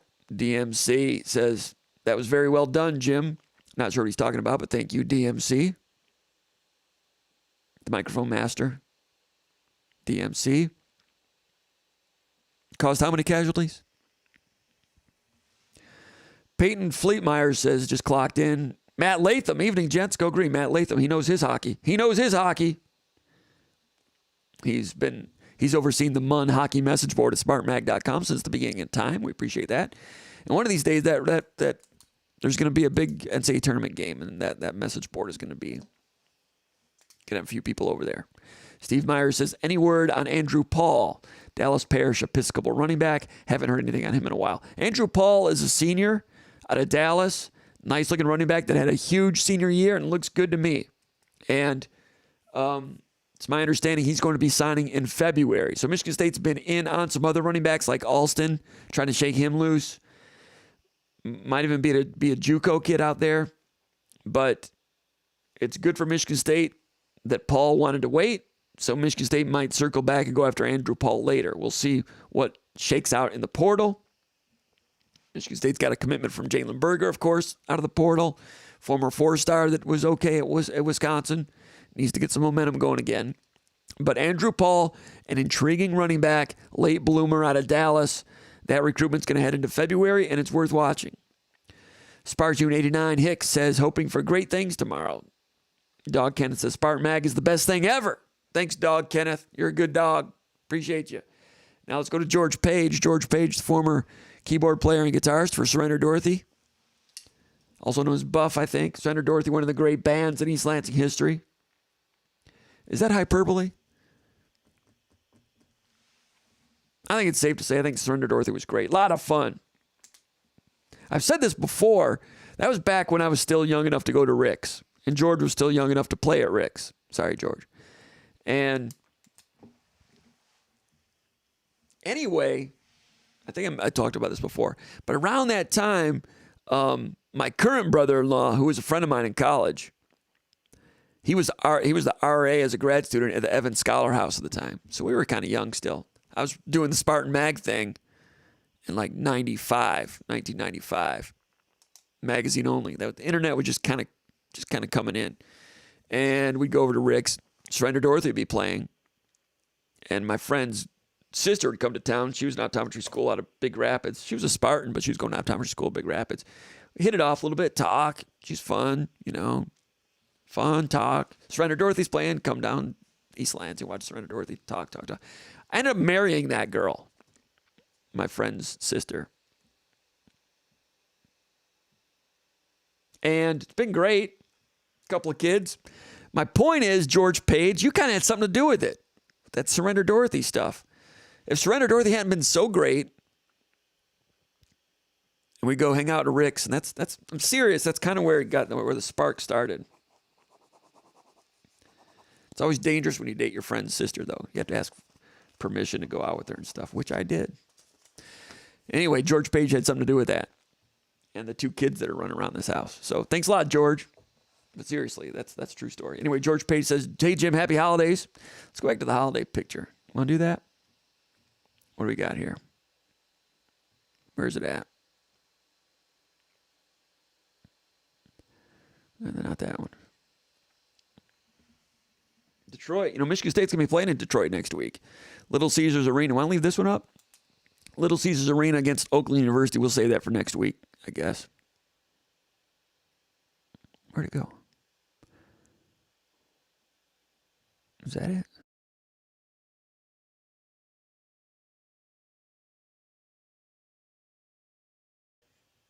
Lost control of the show. Let's see if I can find. Like I always say, it's a good thing this is not a bus that I'm driving. Otherwise, we'd be in a ditch. Because I want to get that. All right, this is important to me. I got to find that bookshelf thing because it is the holidays. And I want to have a little cup of cheer. Here it is. Don't worry, almost there. Go with that one.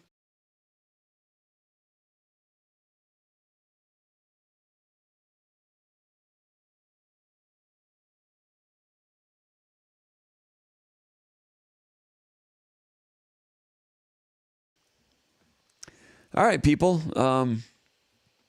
It's disappointing because I really liked that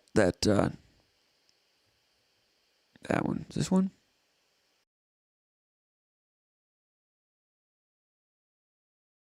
All right. We'll have to go back. We'll have to go all the way back to this one. Anyway, I had that for a while, but what I could do.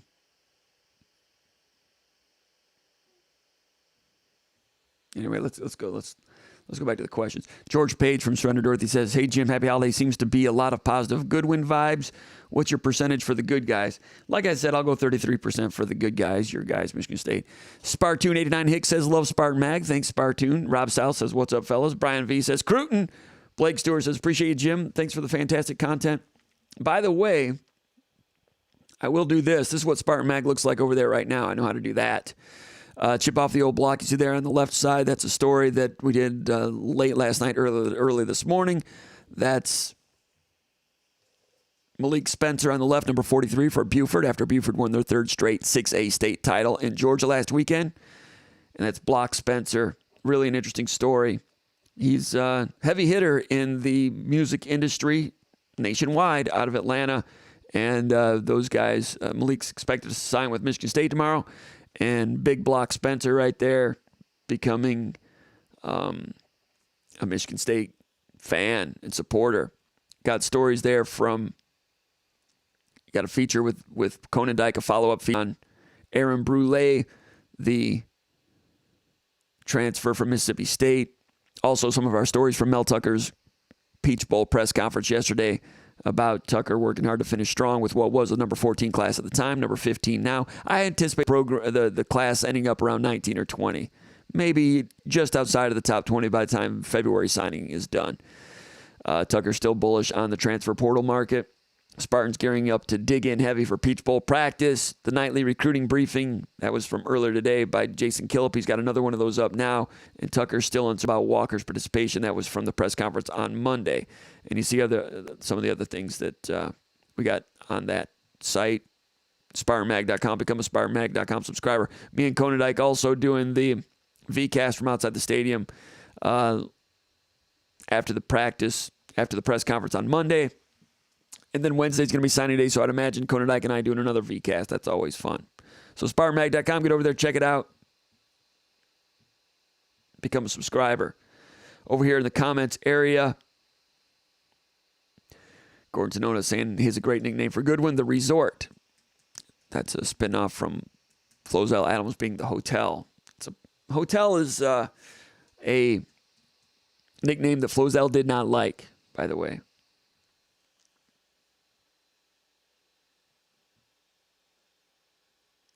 What if you do this one?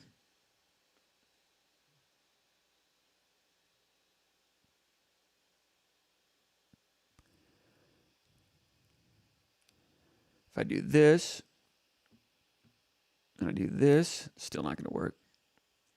And I do that, nope. I'll try it again in a minute. Uh-oh. All right, so here you go. Blake Stewart says, have we lost Winfield? What do we think? Jason and I talked about that a moment ago, and I think Michigan State no longer the favorite. I think Baylor is kind of moving into that one, and that's kind of disappointing for Michigan State, but we'll wait and see what happens on signing day. Washington Spartan says, thanks for taking time to do this, to talk about recruiting.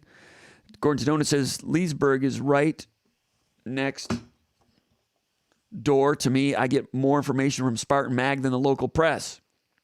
Well, local press, they do what they can, but local press is a little bit, shorthanded these days. So they're doing what they can. It's a tough situation all over for local media and all media in a lot of ways. Hayden Fisher says Malik. Yeah, that's back when we were talking about whether Malik McDowell was. So we got the phone number up now. So if you want to call, go ahead and call. We'll get you on SpartanMag Live. Malik McDowell was the last 5-star.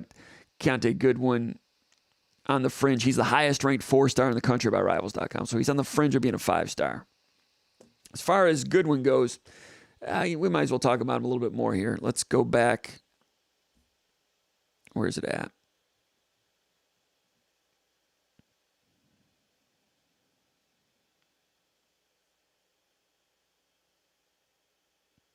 I think I'll use this one, and I'll drag it over. All right, so let's look at him here. This is against Popeye Williams. This is Rivals.com tape, and Popeye is an excellent pass rusher. But you watch Goodwin moving those feet. Just watch those white feet, covering ground, long arms against a very good pass rusher. Here they go again.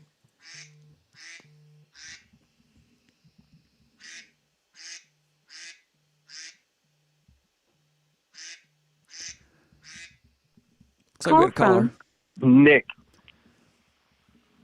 To accept, press 1. To send a voicemail, press 2.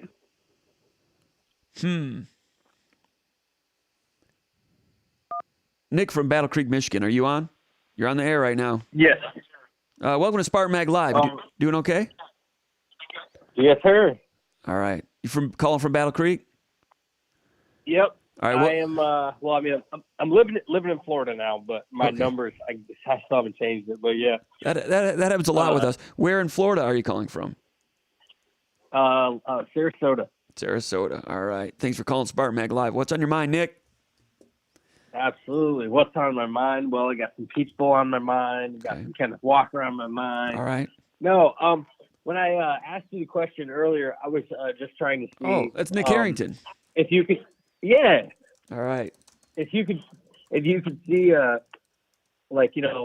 based off of the guys we know are 100% lock commits, what our roster looks like, minus Kenneth Walker and every other senior, where do you feel like we can plug some of those guys in? Like where, I guess, to simplify it, where do you see some plug and plays? Like Dylan Tatum, Keontae Goodwin, you know what I mean? Yeah. This year there weren't many plug and plays. Like Chuck Brantley was one, and that was one that we that I'd been saying most of the offseason that he was a guy that had a chance to do it. But in terms of guys that can play right away, I got you now. I hear what you're saying. Hard to do that on the offensive line, even though they need help at offensive line. Let's go player by player. Malcolm Jones just committed, like we said. Safety, the safety position, I could see Mangum competing. I think Mangum's going to be early enrolling in January. As a matter of fact, his dad looked into having Jared Mangum start practicing Thursday this week because he's already graduated from high school because Birmingham Groves. That's fantastic. Is that even allowed? Is that illegal? That's not allowed. They looked into it. It's not allowed. You obviously have to be enrolled. But he's graduated. They're in trimesters at his high school, so he's finished with high school right now. And he'll be on campus in January, winter conditioning, spring football. So Mangum is going to get an inside track there, and they need some help at safety. I will say that, I was going to say something else about the safety position, but I've got to check that out a little bit more. But there's a chance I think Mangum could get on the field. You look at some of the other ones. Defensive tackle, Michigan State's in decent position. I think Van Sumeren could, but I think that he might get on the field a little bit, but I'm not sure he's a starter because Michigan State's in good shape at defensive tackle. Michigan State needs defensive ends, but I don't think James Schott's going to be ready. Like I said, too thin. And Chase Carter, he looks okay, but I'm not sure he's a guy that can really bend the hoop and be a great pass rusher right away either. Let me go to my notes on Chase Carter. I think he's okay, but I'm not sure. Let's see. I got to find it here. Gates, Antonio Gates, I think has ability, but he's got some growing up to do. He's got to make the transition, go through the process, as they say, and Michigan State's pretty solid at wide receiver, so I think he's got a good future. But now tight end, they need tight ends, right? You got Connor Hayward is moving on. Tyler Hunt remains to be seen whether he comes back or not. I think he's got a chance to come back as a COVID senior. I'm assuming they want him back. I'm assuming he'll probably want to play. But you have Tyler Hunt there. Malik Carr got into the playing group late in the season, did some pretty good things. He has to become a more reliable blocker as well. Tight end, Parks Kissinger never really got on the field. Burgors never really got on the field. Not sure what their future is. Not sure you can have that many scholarship guys at tight end because you have 2 coming in, and I just mentioned 4, I think. And you have Cam Allen. You're getting into like 7. That's too many scholarship tight ends. Some of those guys are going to have to move out. Whatever happened to what was the name, Horst, who kind of just left the team? Yeah. Jared Horst. He left. Was there anything? Go ahead. Go ahead. Starting left tackle, was playing pretty well. Played in the Michigan game, struggled there a little bit.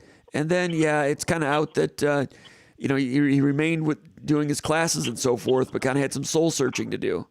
And it's my understanding he's back on campus. Whether or not he shows up for the bowl practice and so forth, not sure.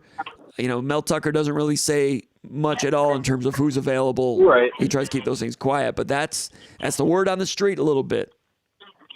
I'm just wondering, like, because, with the word on the street, it can kind of change a little sometimes. And if it was more like his personal choice, like, listen, coach, I personally need to leave, or is there a mix of things and it was just like, it's probably best if you step away for a while kind of situation? I don't think they wanted him to leave when he did. But, people are, when it comes to people working through some things, people are given some space, but. Oh, I know all about it. Yeah. So, we don't know a lot about that situation, but. Okay. Yeah, I was just curious.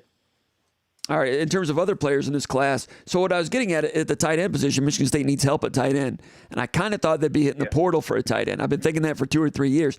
They got Malik Carr out of Purdue, came in. He was a wide receiver at Purdue. They're morphing him into a tight end. And he has great potential there, but he needs to continue to come around as a blocker.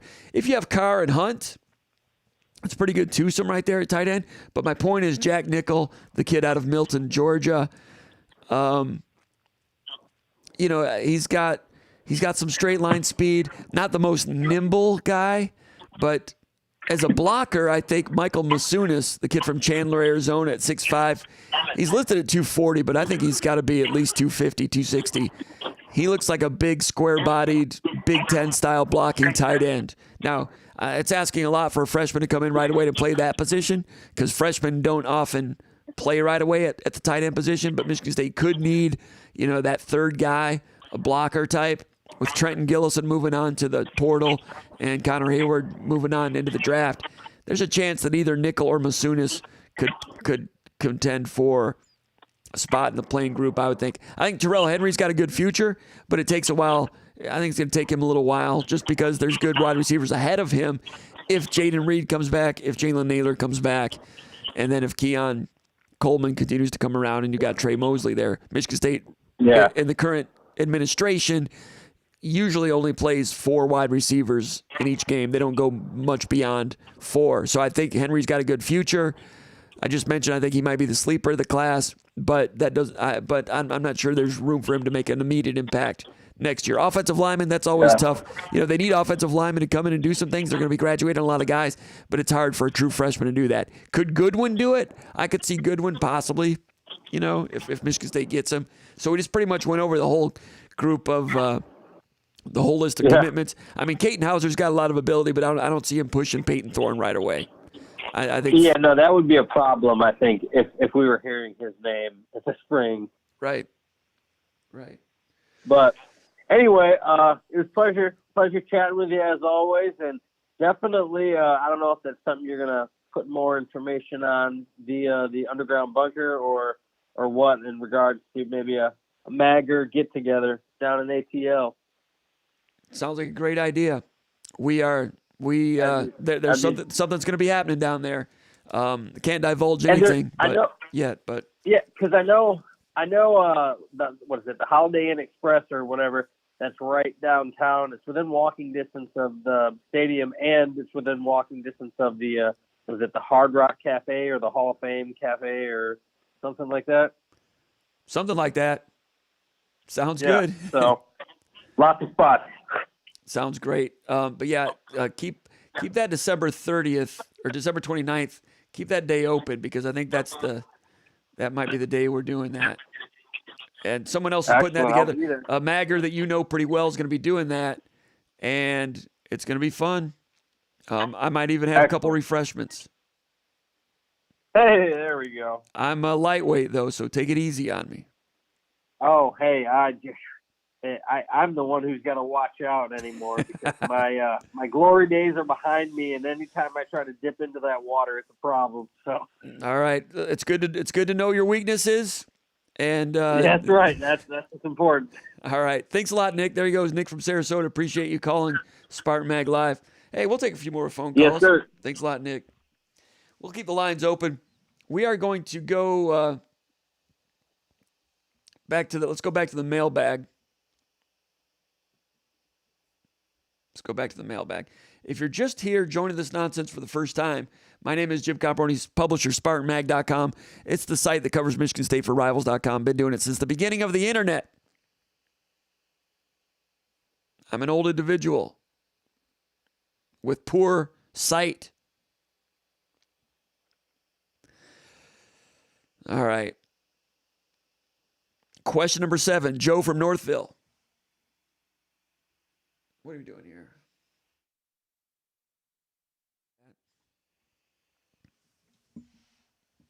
It's a cough button. Hopefully it worked. Joe from Northville. He says, what does Mel Tucker have to do to become a destination, to make Michigan State a destination spot for 5-star recruits? He asks, is it possible for Michigan State to become a Georgia or an Alabama in terms of recruiting? And what stands in the way of that? He asks, facilities, reputation, proximity to athletes, guys sent to the NFL, relationships with high school coaches, local boosters being tapped into. Those are questions he throws out rhetorically. Well, proximity to athletes is the first thing. Georgia and Alabama are right there where with more high 4-star recruits and 5-star recruits within a couple hours of campus. Plus, those programs have shown they can go to the West Coast and get some of the great ones out there also. I mean, for Alabama, Alabama and Georgia are just different types of brands. Georgia's been a sleeping giant for a long time. Now they've woken up. Alabama had trouble with, when Shula was the coach there and Dubose, they were kind of up and down. Saban comes in there, great coach. He's done what he's done. And Saban is a great salesman. On top of all the other stuff, he's a great salesman on the recruiting trail. I think Tucker's really good in that area also. Learned a lot beneath both of those gentlemen, Kirby Smart and Nick Saban. But they're just, the backyard talent, just not quite the same. Everybody knows that. I've mentioned this before. I wonder about a comparison to Clemson. Now, Clemson's down there in the Southeast also. And Dabo Swinney with his staff started putting together a succession of top 10 classes. Easier to do down there, even though it's just little old Clemson, like Dabo Swinney said. They did a good job, and a great job, and they kind of I don't want to say overshot, but Clemson was operating at 100% capacity of what their program is, as Alabama was. Georgia's still trying to get there. They've recruited well, but they've got to ring the bell and finish for a couple of years. Clemson and Alabama were working at they were getting 100% out of their each program's potential. So, different part of the country, really hard to emulate that. I look at someone like Oregon. Now, I know Oregon has been good this year, not great. They were blown out twice by Utah, lost to Stanford, upset Ohio State. But Oregon had been recruiting at a top 15, occasional top 10 level under Mario Cristobal, who's now at Miami. Now Miami becomes a potential sleeping giant about ready to wake up. But Oregon recruited at a high level. Thibodeau, the defensive end, where's he from? Texas? Or is he from Louisiana? Anyway, I mean, Oregon, it's a border state with California, although it's such a big state. It's not like they're in the backyard of Southern California. But still, with USC and UCLA being down, Oregon can go into California and recruit better than Michigan State can go into somewhere within. Gosh, Eugene is probably as far from Southern California as Michigan is from Georgia when I think about it. But Oregon has all the Phil Knight positives, the Nike, tremendous, crazy facilities. But Michigan State's going to have good facilities here too, soon. Call from Greg Brown, diehard Spartan. To accept, press 1. To send a voicemail, press. All right, let's go out to Minneapolis, Minnesota. Greg Brown, diehard Spartan. Welcome to SpartanMag Live. Greg, are you still in Minneapolis? Yes, I am. Well, Chaska, not Minneapolis, but that's close enough. Where are you in Minnesota? Chaska, which is about 20 miles southwest of Minneapolis. Okay. All right. So when you drive around the highways and byways of Chaska, Minnesota, when you look off to your right and you see some of those lakes, some of those 10,000 lakes in the state of Minnesota, are they frozen yet? Are people out skating on on frozen ice? Well, there are a few that are frozen. I mean, we got 12 inches or 10 to 20 inches of snow on Friday, Friday and Saturday, but a lot of it's melted. So, yeah, we're not going to have frozen lakes for a while yet. All right. I wouldn't go putting ice out on them. No, you got to be careful with that. What about ice fishing? Are you an ice fisherman? Nope. No, I'm just a diehard Spartan. Good. And I'm sitting here, and I guess I'm going to have to turn my volume down here or mute him because I'm also listening to Comp and trying to talk to you. So that's good. That's good. It's a good problem and to it's have. a little difficult for me to multi-process. Me too. I'm the same way. Same way, Greg. What's on your mind tonight? Welcome to SpartanMag Live. Signing Day Eve. The reason I'm calling is Comp made a comment about, now a minute and a half ago, about, well, can Michigan State compete with the big people in recruiting? And my comment is yes, they could if the Detroit press would not badmouth them every time they turned around. And that's actually, until they don't, we're going to have a hell of a hard time. Tucker's doing a fantastic job, but his hands he's got at least one hand tied behind his back. It's an interesting point. I don't disagree. I don't think the Detroit media, and there's some good people in the media, but I don't think it quite has the power that it did back in the 70s and 80s when some people admittedly were trying to take out Michigan State at the kneecaps any chance they could.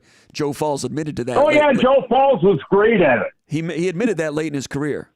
He wanted to try I go back to that. I graduated from Michigan State in '69, and I am an ex-athlete. So nice. I understand what goes on. Right. And Michigan State does have that situation that if Michigan State missteps, there's already a gun loaded and cocked, pointed at Michigan State, waiting for a misstep. That is not the case. Oh, yeah. That's not the case in Tuscaloosa. They own the press in that state. That's not the case in Georgia. Yep. The Bulldogs own the press in that state. That's not the case in Eugene, Oregon. They own the press in that state. Because I was making a comparison to Oregon a moment ago. So that is something. I would disagree slightly with you with Tuscaloosa because I think Auburn has a reasonable amount of moxie. But that would be the only one I would disagree with you on. Other than that, there's nothing close with what you have stated. But the media is not waiting to take Alabama down in Alabama. No. And nothing against everybody in the state of Michigan media-wise. We're just talking, I mean, like I said, Joe Falls admitted late in his career that Michigan State was in his crosshairs through his whole career. So I'm not talking about a conspiracy or a figment of a blue wall imagination. He admitted it. So, but you're right. Some of those power programs do not have to worry about that the way Michigan State does. There's a little bit more of a minefield at Michigan State. Maybe that's not a bad thing. You have to keep things in order. The problem is when things get blown out of proportion, when it's not really a problem. Like back, you might remember in the late 80s when Fred Gerard wrote a series of columns about Michigan State's outlandish criminal justice program as being a haven to hide athletes, when actually criminal justice is a good, respectable, strong program in Michigan State, one of the best in the country. One of the tougher ones. When in actuality, the exact thing that he was accusing Michigan State of was taking place in Ann Arbor, where they did hide. Oh, hell yes. So, I mean, Fred Gerard did that. I mean, he was just a reporter trying to make a living, I guess, and he was probably assigned that story, and that's when Joe Falls was still there. I'm not making up a conspiracy. This happened, and they tried to make the criminal justice program look like a basket weaving major at Michigan State. In actuality, a lot of these players come from backgrounds where they would like to go back when their football days are done and try to have an impact on their communities in various ways. And criminal justice a lot of times is a path in that direction. It was a complete smear campaign. Yep. And that was back in the late 80s. So some of you that are too young, we're not talking about a myth here. This actually happened. Yep. Detroit newspapers back then were out to get Michigan State. I'm sorry if that hurt some feelings from some good people that work at those newspapers now, but Falls admitted it. I'm not talking about a fairy tale here. Go ahead. But it's not. But that's not today. No, maybe here and there, but it's not like it was back then. It's a NASA thing versus Anderson. Well, you know what? I honestly trust me. Anderson has been buried. And Nassar was publicized so big it wasn't even funny. And not only Detroit, but BSPN, excuse me. All right. But anyways, I'm not here to argue. I just wanted to point that out. If Comp wants to let me on, that's fine. If not, no big deal. You're on right now. Did you know you're on right now? You're on the air right now. Oh, I have no idea. Sorry about that. I need to remind people that when they come on, this is Jim Comparoni. You're talking to Jim Comparoni right now. You're right. You've been on the show. Sorry. You've been on the show for 5 minutes. Are you okay? Do you want me to go back and edit this out? Or are you? No, that's okay? Fine. I mean, I turned your sound off, Jim, so I didn't know. Okay, yeah. You're on SpartanMag Live right now. You're being listened to nationwide right now.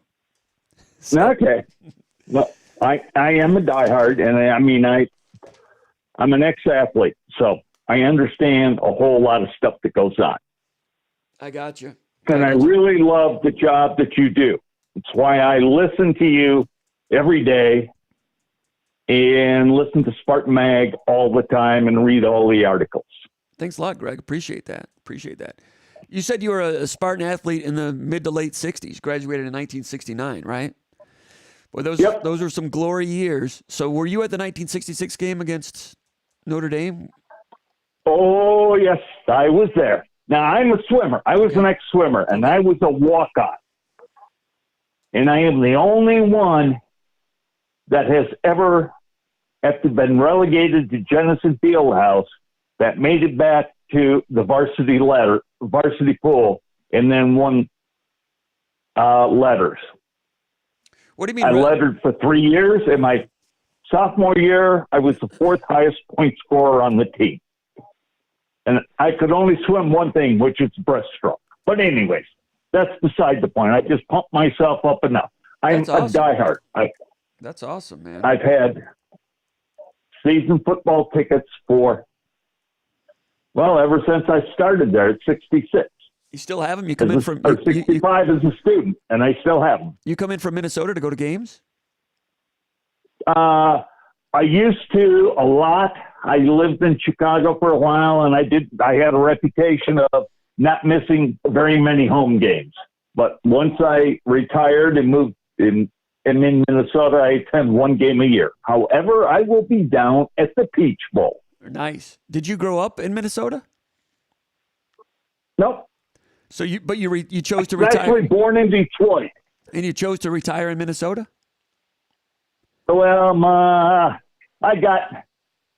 while I was still working, my ex got a job, and I was doing consulting work, so I could live anywhere I wanted to as long as it was near a major airport. So I moved. Gotcha.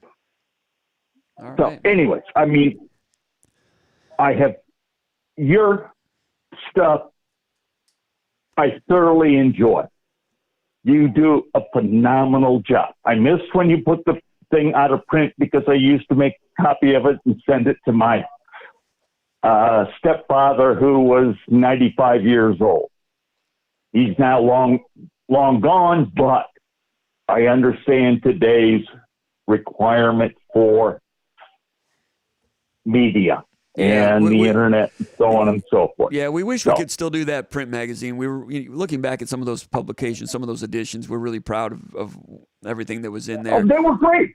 Yeah. I mean, it was like, okay, I get to read. Back in 2001, I get to read the recaps of 5 weeks, the last 4 games of the last 3 games of basketball, where detailed what went on in the game, and we had the box scores. Now, obviously, today in the internet situation, it's like, okay, it's right here online. Right. Yeah. So we had fun with that. Anyway. It served a purpose. Now, so you were a swimmer, breaststroke. You're probably a Steve Lundquist fan back in the '84 Olympics. Probably remember him? Pretty good breaststroker. Not so much. Well, I go back to the Chet Yastrzemski days.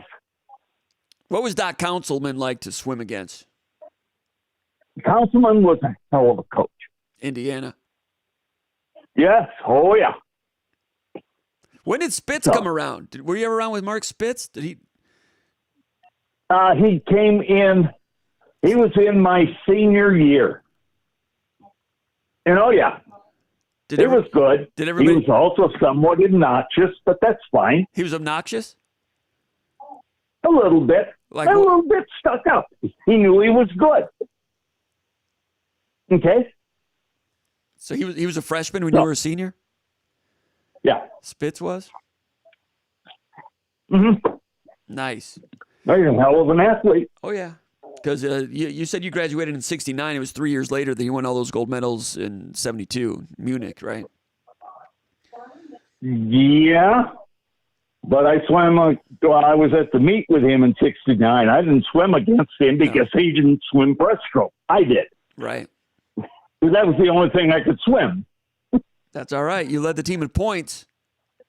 That's good. Yeah, it was good for a year. Sorry, Michigan State. Sorry, Michigan State couldn't keep that swim program, Greg. Oh, I am not happy about that. I'll bet. And I wish I could do something. Unfortunately, I haven't won the lottery yet, so I can't take care of that. I hear you. What do you remember about those Michigan State football games, 66, 67, 68? Oh. And I imagine in the 65, 66 were wonderful. 65, when I was a freshman, we used to go. I lived in Wonders until we went into, I think they called it the kiosk, the center area, and they had televisions. And we would sit there and watch the games and cheer. And then both 65, 66 for away games. And then I sold football programs in 65 and 66. So now back then, most of the games were not on television, right? That's right. So it was a big deal to be able to go into the kiosk and have it televised. You were getting for local media. You were getting like a closed circuit type of thing. Yeah. You weren't actually getting it like there was not a network television broadcast you were watching. You were Oh watching. no! It was closed circuit. It was closed circuit. It was like a local feed, and then at night they put it up on WKAR later that night. Is that what it was for? Was that the feed? I don't know whether they put it up, but we got it live. We got the local feed live, and it would be like, okay, we have 200 people in the center area of like Wonders, the kiosk area, which was a big lecture area. Gotcha. And it was like, okay, we got 200 people in here. We have 19-inch screen TVs. Let's get back to the area of black and white, 19-inch. Mm-hmm. And here it is. It's projected up, and everybody's there cheering, just like they were at the game. Wow. Road games and home games? Home games, you were at the stadium. Home games, I was at the stadium. Road games was when I would do that if they had it on. Like it. I mean, it was like 66. It was 66, the snowstorm that we beat Ohio State with Jimmy Ray at quarterback. We beat them something like, I don't know, 16-7, something ridiculous like that, where we scored at the end of the game. Sounds great, man. So Wonders Hall was brand new, I would imagine, in the late 60s, wasn't it? What? Was Wonders Hall brand new in the late 60s? Wonders Hall, when I went there, I think it was built in 64. I think the Case Wonders Wilson was built in 64. All right, when I was there in 65, I think it was the first co-ed dorm. Nice. So. Yahtzee. Very different. Oh, good times. And And now it's totally changed. Yeah. And when you talk about your bars and stuff, well, Coral Gables was still there when I was there. Still there and now. I ultimately was a bar waiter bouncer, and I think it's still there. Yeah. But Monty's is long gone, and they used to be the 25-cent shells. Shells? What do you mean And shells? Beer, draft. Gotcha. 25 cents for a draft. And they were out. I don't know where the split is off east of Lansing. I mean, you're asking me to go back, way back into my memory. It's fun, man. And I only suffer from CRS, so I can't say what that is, but you can guess. Okay. I'd rather not guess, but I'll trust you on that one. Now, 1966 against Notre Dame, game of the century. Where were you? I sat on I was in the end zone on approximately, like 3 rows up.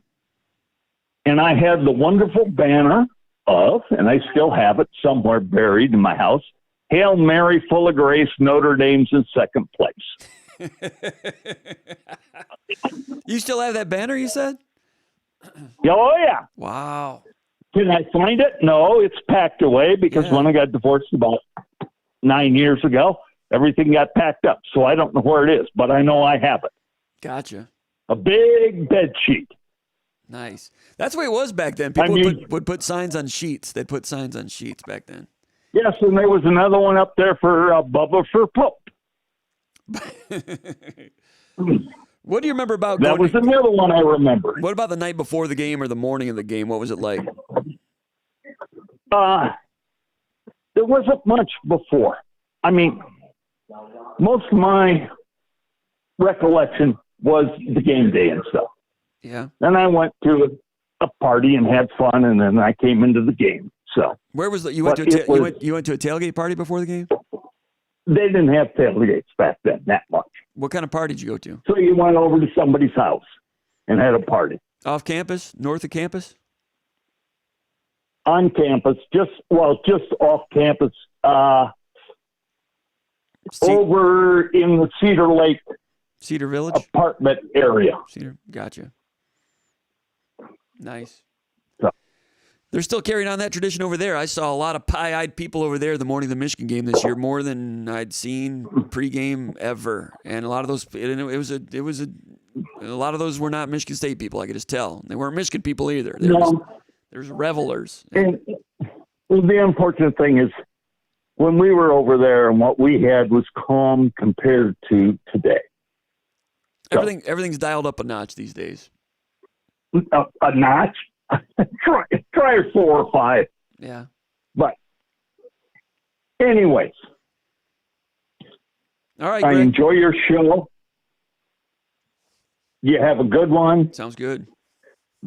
Maybe I'll see you in Peach Bowl, but I doubt it because I'm flying down on the 30th game day, and then I'm flying back the next day. Sounds great, Greg. I really appreciate you calling. You be good now. Keep us posted, all right? There he goes. Call from Greg King.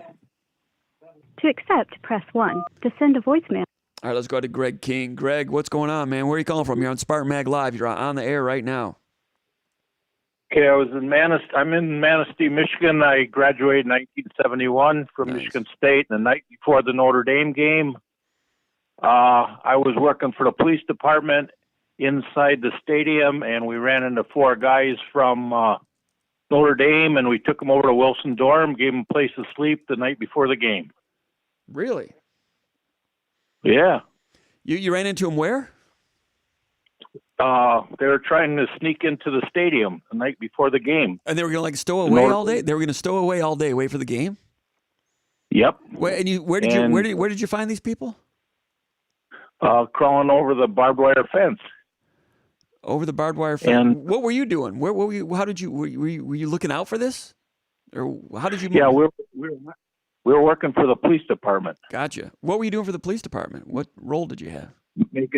making sure nobody's snuck into the stadium. Love it. So the best thing we could do is take them over to the dorm and put them to bed, and then we wouldn't have to worry about them sneaking into the stadium.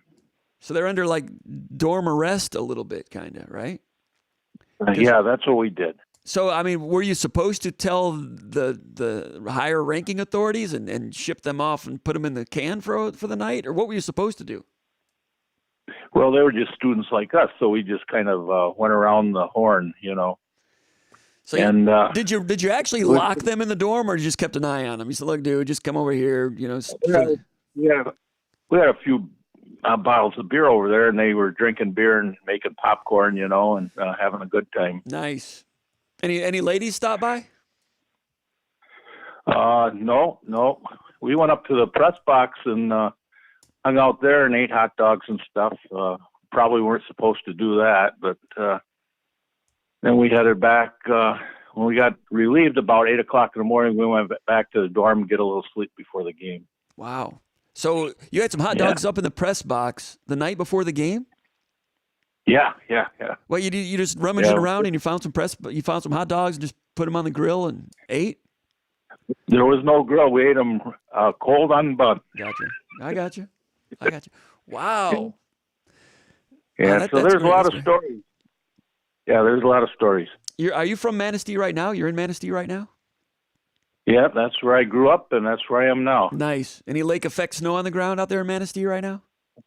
No, it's beautiful. It's beautiful. 45 today. 45. You are aware that I've got Lake Huron #1 on my Great Lakes Power Rankings ahead of Lake Michigan. It's been that way for a couple years. I heard that. Yeah, I heard that a couple weeks ago. I think you mentioned it on. But Lake Michigan is really where it's going on. You get to see the sunset. That's right.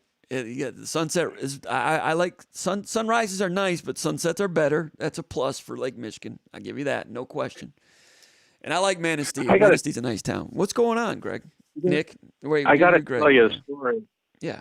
I got to tell you a story. My father was a justice of peace in Manistee for many, many years. Yeah. And one of the guys who came to court to pay running a stop sign was Sam Williams. He played N for Michigan State Spartans. And so he and my dad had quite a chat because my dad had graduated from Michigan State. Oh, I think it was sometime in the 30s. And then then the war came up and he had to go to Border Patrol. But he had Sam, when he was justice of the peace, I heard it was in the late 50s, early 60s, Sammy Williams had to come into court. Pay a fine, $5 running a stop sign. Sam Williams, he played for Michigan State? I'm not familiar with Sam Williams.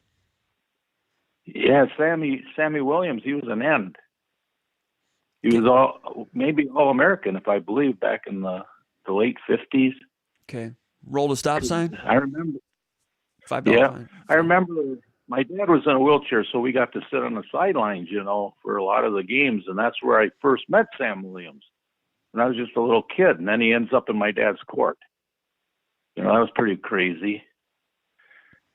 And then in 1974, when Michigan State played Ohio State, we were sitting on the sidelines, my mom, my dad in his wheelchair, and myself and my ex-wife now.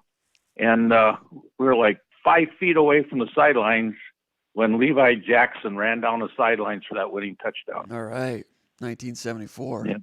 Amazing. There's a very good Michigan State team, a top 15 team that did not go to a bowl game because of the Big Ten rules back then, but a very good team. Right. We were all wondering about all that all the time. Can't go 2 years in a row. That was always a thorn in the side of us fans. So.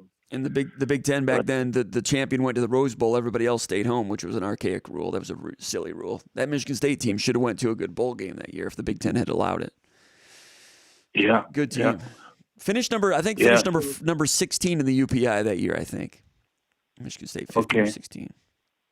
I think they went 7-2 and 1. I think they went 7-2 and 1. I think something like that. Here's another story. Yes. ATL class, American Thought and Language. ATL. Ron and Rich Saul were freshmen when I was a freshman in school. All right. And I think it was Ron Saul came in the ATL room, sat down in his seat, and ripped his pants out. Boy, he was a big bruiser. ATL. Yeah. Yeah. That was probably so, and then, was that in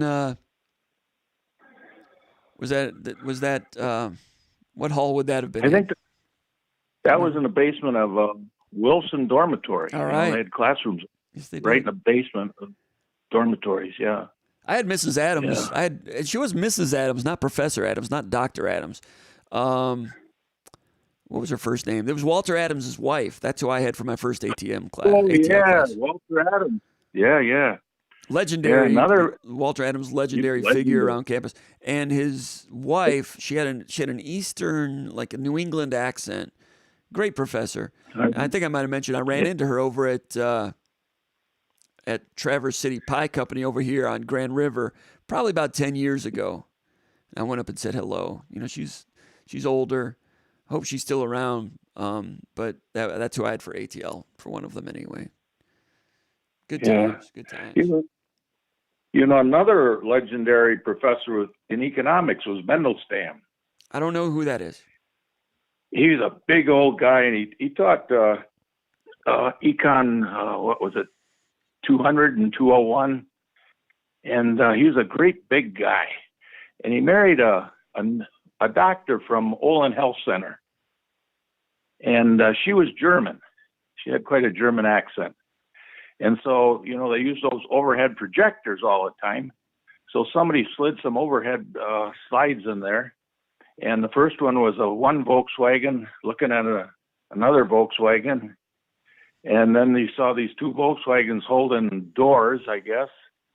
And then the third one was one Volkswagen was on the back of the other one. Yeah, I saw that one coming. Did he? And he didn't know this was going on? No, he put it up there, and the whole room, was a big lecture, probably 200 of us, and everybody cracked up. Somebody was slipping pictures onto the projector, but he was like talking. He didn't know this was going on, right? Well, he was putting them on himself. Oh, he was? Okay, that's interesting. Yeah, his grad assistant, I think, was in on it, and so he just put those slides up there, I could see one that. after another, and it was quite a ruckus there. That'd been my second year there. What about Lash LaRoe? Did you ever have Lash LaRoe? No. Me either. All right, Greg, what do you think about what else on your mind before we let you go? What's going on? What's on your I think I'm gonna get my membership back on SpartanMag. I used to be called Green Zebra, but I got into a little fight with some guys from Michigan and Ohio State, and so I kind of dropped off for a while.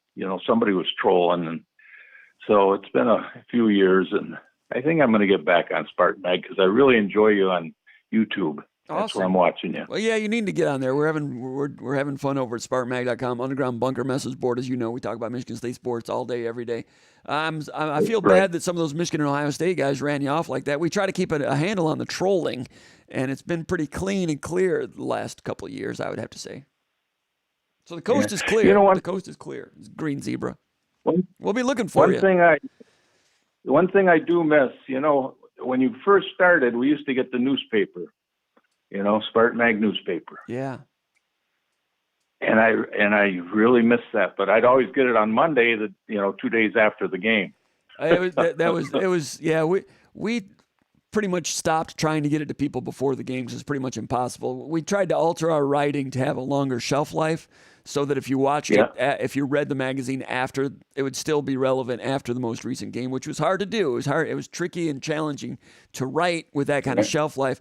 So in the we tried to just write about if we were writing about the position, we were talking about like maybe the tight end position, what's going right, and we'd talk about like the previous 2 or 3 games and what's going right, what's going wrong, what needs to be fixed or whatever for a longer shelf life. So it wasn't specifically about that game, but that was always a challenge. Then the internet came around and a lot of potential for growth on the internet, and it's been a good, solid business. But we needed to put all of our man hours and resources into the website because that's where the growth potential was. That's where the competition was. And the magazine was good, but it kind of stopped growing. And when it didn't, and it was still profitable when we shut it down, but it didn't grow during the Rose Bowl period. And if it didn't grow at that time, when was it ever going to grow? So at that time, we needed to shut it down and put all of our energy into the website, and that's what we've been doing. It's not the way I would I would maybe prefer it to be, because I know, like you said, it was fun to put those together, and those issues, as we look back on them, they were pretty comprehensive, but just couldn't. If I had another 5 or 6 people working for us full time, we could have swung it, but we need to be smarter with our man hours. I got you. Hey, a shout out to Mark Neeson. Remember that name? No, who is that? He was a quarterback for Michigan State for a year, and he went down to Ohio State, and they upset Ohio State down there in Buckeye Land. What year? Oh God, let's see. He was a freshman, I think, in 1970 or 71, so probably 72, 73. Yeah, right in there somewhere. I think 72 they upset Ohio State. Cost them they thought a shot at the national title, but Ohio State ended up going to the Rose Bowl anyway, right? And played USC team and had a shot at the national title anyway. But I think that was when did they beat USC 42-21 or lose 42-21? They ended up going to the Rose Bowl anyway, right? Because when I was I don't remember. So he was the quarterback. Mark, what's his last name? Neeson. I'm not. And then I think Denny Stoles came in and they moved him to defensive back. Okay. You know, but he was from Manistee. Oh, was he? Check that out. Okay, all right. Yeah, Manistee has a history of having some great quarterbacks come out of here. Earl Morrill from not far down the coast from you. Muskegon. Yeah. Played for the Big Red. Yeah. And then Normie Radke, he was all-state All-American quarterback, and he went to Naval Academy, and he ended up there, back up to Roger Staubach. Really? So, yeah, he kind of, he had to play backup to probably one of the greatest quarterbacks in the history of football. I was talking to the great Jack. I was talking to the great Jack Ebling about that 72 game Michigan State against Ohio State when they upset Ohio State, and he said something about there was a kicker that Michigan State had, their very first kicker from Europe, because they had a succession of punters and kickers from Europe there for a few years, and this one was from Denmark before.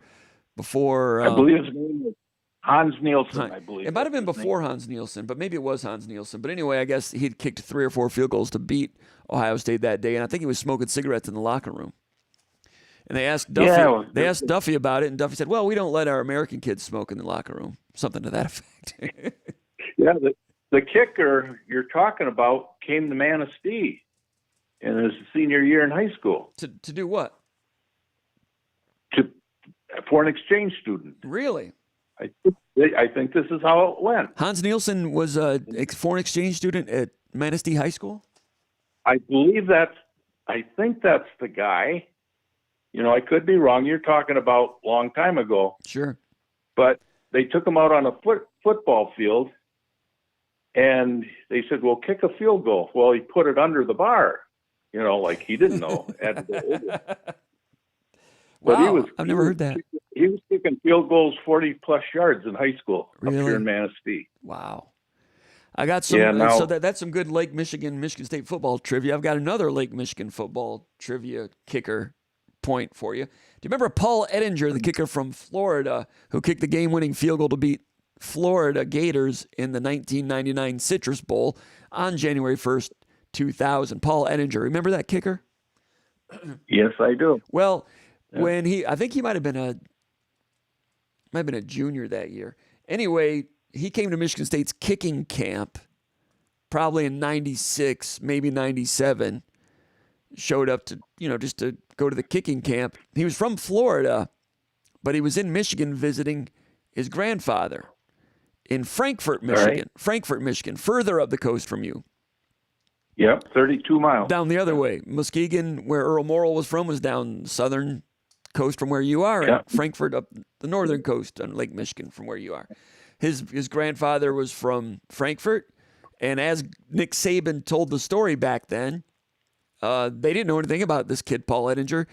Guy just pulled up, as Nick Saban said, in his granddad's pickup truck, got out of the pickup truck, put a helmet on, started banging field goals, and Michigan State offered him a scholarship. I think John Langlow might have been around, and maybe Greg Montgomery also. They would come to the camp, and they would give Nick Saban their thoughts on the kickers, And Ettinger was just knocking them in. And Saban said we offered him a scholarship, and he accepted, got back in his granddad's pickup truck, went back to Frankfurt. And then ended up punting at Michigan State as a true freshman, and then later became a place kicker and a very good one. But his grandfather lived in Frankfurt, Michigan. There you go.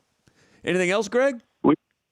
We used to go up and see the oldest Bulla kid play at St. Francis when he was in high school. Traverse City, St. Francis. Talking about Max Bulla? Yeah. They were good. St. Francis was a power. There's some good teams in Traverse City. Yeah. And those when I was a senior, we beat them when they were rated 1 or 2 in the state, but they always had great teams. And then the coach, they said that we watered down the field so we could eliminate their speed. That happens. And when you do that was that a playoff game? No, they didn't have playoffs then. That's right. Playoffs started in like the mid-70s, I think, right? Yeah. Okay. We were in the North Central Conference. We had teams like Mount Pleasant, Alma, Ludington, Cadillac.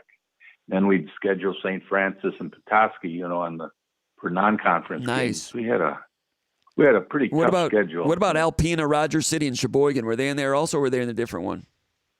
Different conference, but we did play Alpena, and we did play Kalamazoo Norix their first year organized ball. Really? Yeah, Yeah. And what about the Jack Pine Conference? Where's the Jack Pine Conference? That's up there. I think that's further up north.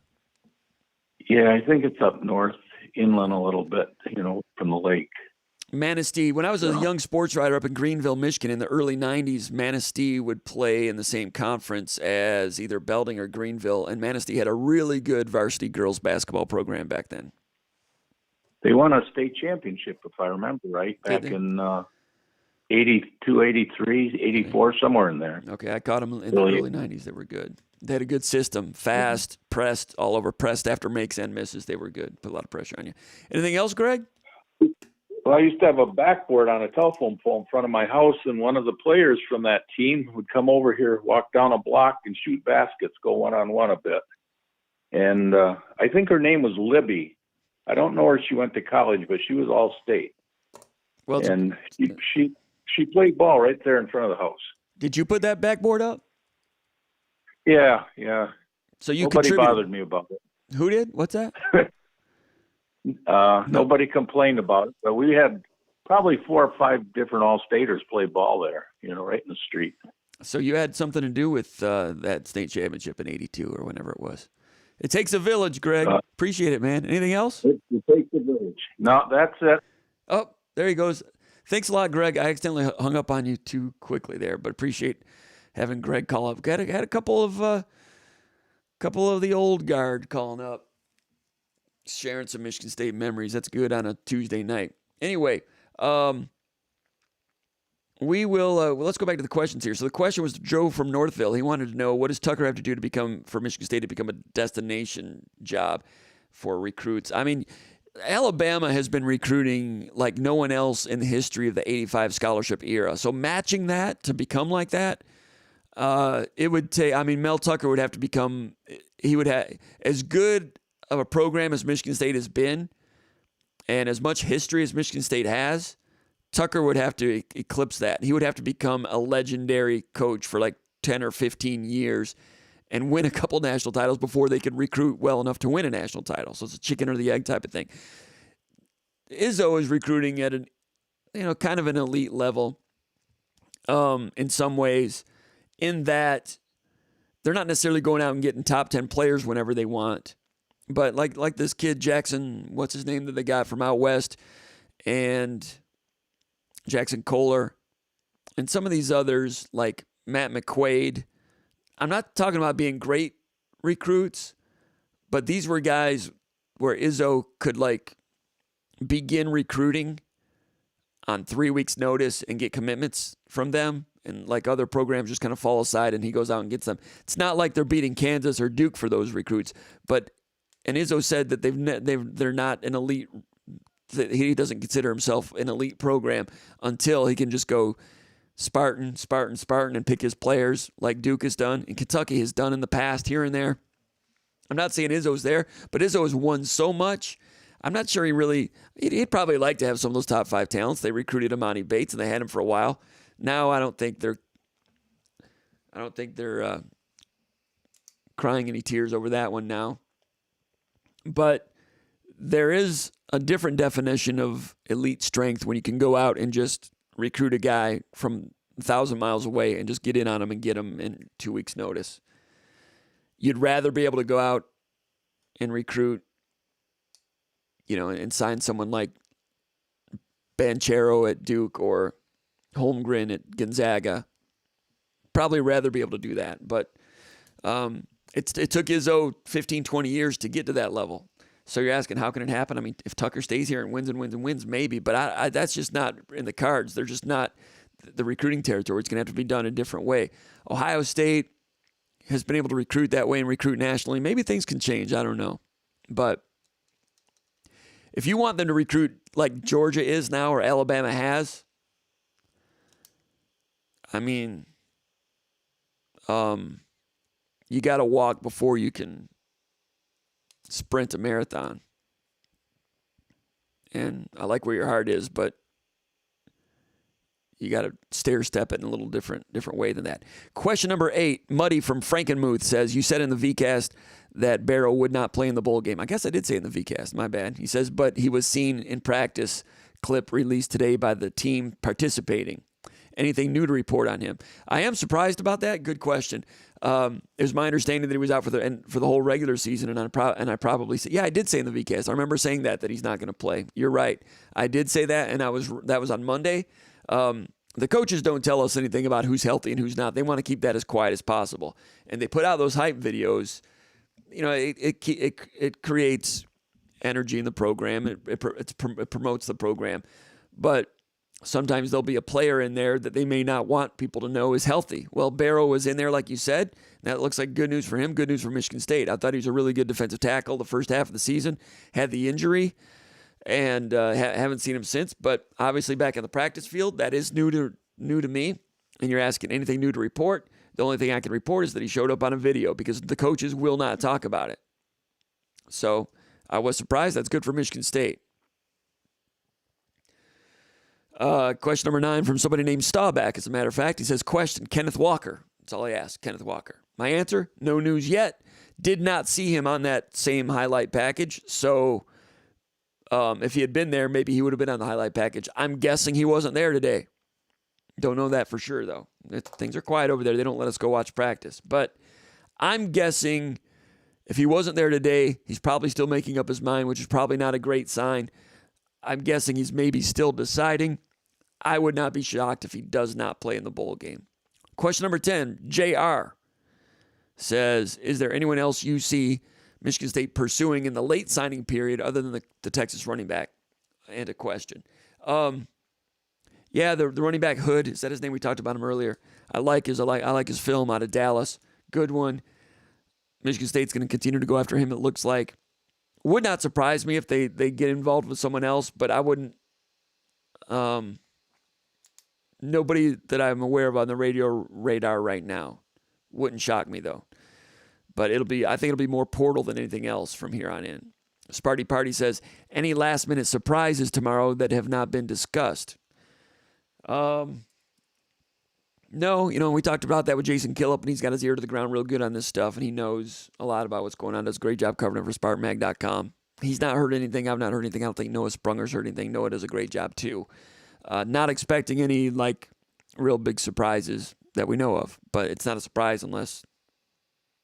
It's not a surprise if you already know. But sometimes we hear things rumbling, and we're not hearing any rumblings right now. Question number 12, Buster Boy from Parts Unknown says, when we see decommits or new portal entries, I'm sure the player personnel staff informs Coach Mel Tucker quickly. What does he do then if it's a 5-star or a high 4-star in a position of need? I'm not seeing Michigan State in the mix in some of these recent categories of players. Why? Why not? Thanks, Jim. That's from Buster Boy from Parts Unknown. Well, you're asking about when a 5-star becomes a decommit or a new portal entry. 5 stars, in terms of Rivals.com, there's only 28 5-stars in the whole country. And I think 27 of them are not within 7 hours of campus here. So if all of a sudden someone from Florida or Georgia or Texas or California decommits, chances are there's other players in on those other schools in on those players really quickly. Michigan State can try to recruit those players early, get in on them. If they decommit, maybe they'll have a chance. Maybe in the future there might be more of that going on. But it's not that Michigan State would not like to go get some of those guys. And Tucker is recruiting pretty ambitiously, but it's not like you're going to go into Florida and beat, Alabama, Georgia, Florida for a guy all that often. It's going to happen, I think, occasionally, and it'll take some doing to do that, something that Michigan State would not have been capable of in previous years and decades.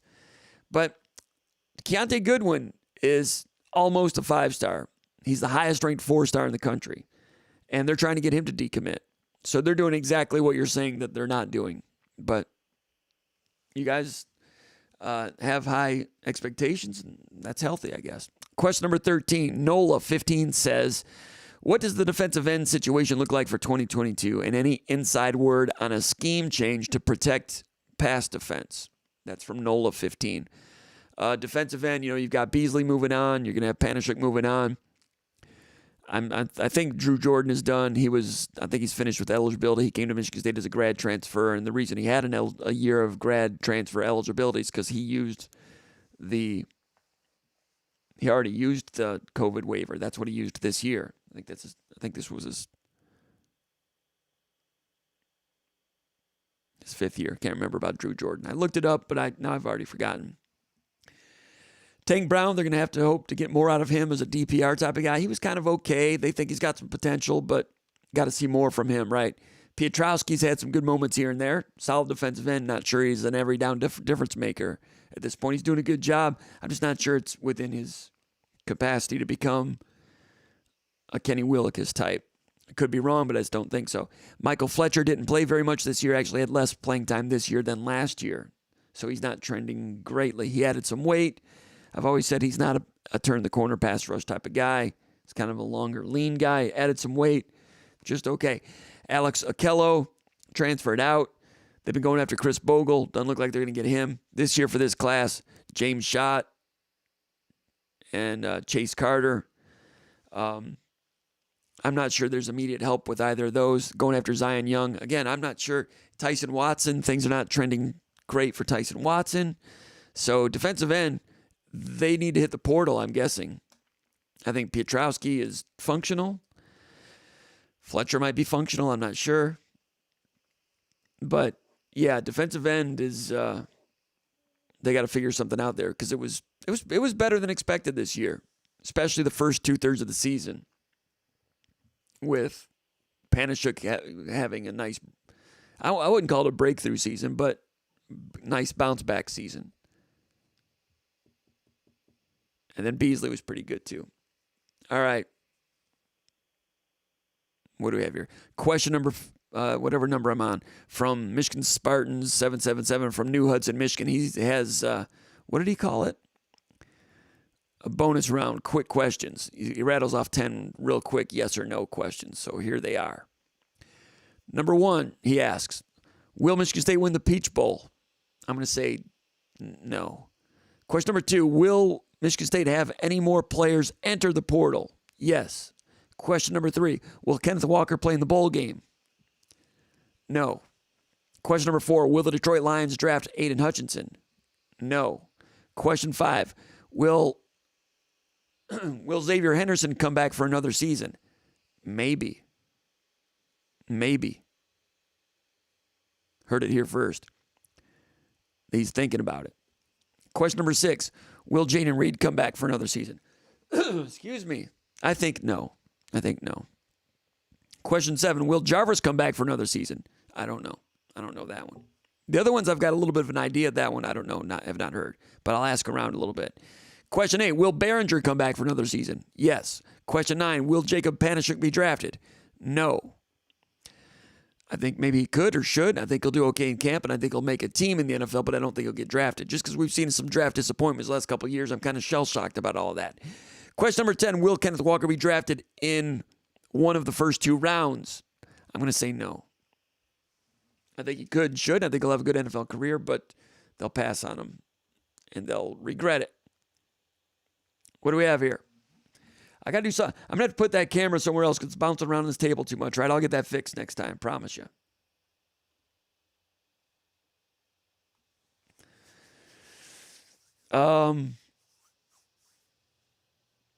What do we have here? Let's go back up here to some of the comments. I should try to save my voice a little bit just in case we have to have a telethon tomorrow. In fact, I should probably do that. We're getting close to midnight. I'm gonna go ahead and sign up. But first, let me go through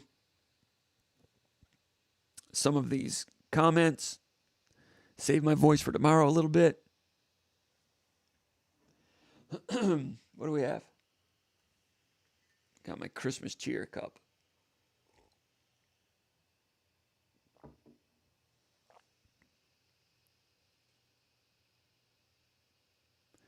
JJ Huddle says, thoughts on Blair and what that means for future MSU recruiting. We talked about that with Jason a little bit about there's some hurt feelings down there in Tennessee, and understandably. Gordon Tenona says it's pronounced Austin County. So it's not Houston County, it's Austin? Excuse me. Thanks, Gordon. I didn't know that. Austin. Okay. My bad. DMC says, man, I missed the magazine. Appreciate that. Matthew Johnson, ag business major. All right, Matthew. Then, hey, you definitely have to get to sleep, man. Get back to studying. Get those farmers' hours going. Agribusiness. Like it. Sparty, I'm winging my finals. Wing them. That's what I did a few times. It's not such a great approach. Eric M. says, yep, Gordon, you're correct on Austin County. Austin. Did not know that. Andrew Backus says, any thoughts on Dylan 2023, the center from Detroit, announcing in a couple days? Dylan Senda. No. I'll have to reach out to him, see what's going on. And if he is announcing, I think Michigan State's in there. They've impressed him in the past, but I've been in contact with him, watched him a little bit, but I don't have all the latest goings on with Dylan Senda's recruitment. Pretty good one though. Michigan State's been in on him, but I don't have a feeling on that one yet. But stay tuned on that. I'll try to get something. Excuse me, I shouldn't drink water. That's what happens. Michael Maher says they showed Walker finished 6th in the voting. Was he really 6th? I didn't know that. So 5th would have been who? Matt Corral, probably from Mississippi. Okay, fair is fair. Spartoon89 Hicks says, do you see an upgrade in speed in this class? Upgrade in speed. Let me look at these guys. I think Van Sumeren is quicker than a lot of defensive tackles you'll see. Malcolm Jones at safety's got good speed. You know, is he an upgrade over Henderson and Gross? Over Gross maybe, but he's a hitter. James Schott, like I said, he's a little bit thin. Is he faster than like Beasley Panashuk? I don't know. Dylan Tatum, defensive back, good speed. I have a feeling he's going to end up being a skill position on offense. Maybe he'll prove me wrong, but he's got a ways to go on defense. But he does have speed. He provides an upgrade in speed if he becomes a safety. Jaden Mangum runs pretty well. Van Sumeren Gates runs well for a wide receiver, but Michigan State has pretty good speed at wide receiver right now. Chase Carter, defensive end. I'll have to watch some more of his film. I think it was okay. Jack Nickel, tight end. Decent straight line speed. More than Connor Hayward? No. See where I'm going with this? More than Tyler Hunt? Probably. Maybe, I don't know. Ade Willie. Didn't see much of Ade Willie this year. Every time I looked for film, I can't find it. I tried to watch IMG a couple times. Didn't see him on the field. I'm not sure what's going on there. Caitlin Hauser, quarterback, kicker. Jaron Glover, I've got to watch some more film of him also. I thought he was okay at wide receiver, but like I said, Jaden Reed's got good speed, and Speedy Naylor's got good speed. I don't know if these guys are faster than that. Michael Masunas at tight end. He's more of a big, blocking, tough tight end. Not really a Matt Dotson get down the field type of tight end in theory. Dotson was injured all the time. Quavarian Carter, decent speed in the defensive backfield. Malik Spencer, pretty good speed in the defensive backfield. More so than what they have right now. I don't know. Lepo is an offensive lineman. Terrell Henry, good wide receiver. I think he's got more speed than a Trey Mosley. Mosley runs okay, but Henry's got good speed. Brocious and Phillips, offensive line. So no, I don't think it is an upgrade in speed. I think it's more of the same.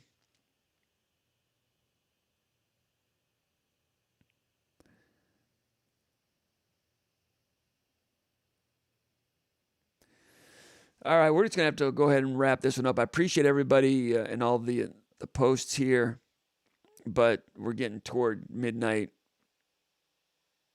Terrence says, Comp, how would you assess the defensive line recruiting over the past 2 or 3 years? Any young guys to be excited about? I keep waiting for Avery Dunn, and we've not seen him on the field. He's traveled a couple times. I thought that he was a good diamond in the rough, late bloomer type. Didn't see him on the field this year, so it's not a great sign. But last year they signed Akello. He's gone already. I'm not going to take time right now to pull up all the defensive linemen. Tyson Watson, not trending great. Fletcher's been okay, but I've said it a million times. When he was recruited, I thought that he was serviceable, but not a bend-the-hoop pass rush type of guy. Well, defensive end, we say they need to get in the portal now. Right now, that gives you an idea. Defensive end recruiting. I mean, Beasley was good. He's a walk-on. Kenny Willekes was good. He was a walk-on. So defensive end recruiting, Panishuk turned out to be pretty good. Jack Camper didn't really do a whole lot. So, hey, D-line recruiting the D-line was good this year for Michigan State, but D-line recruiting has been a little bit bubble gum and duct tape, kind of a little bit. So that's not been a strength.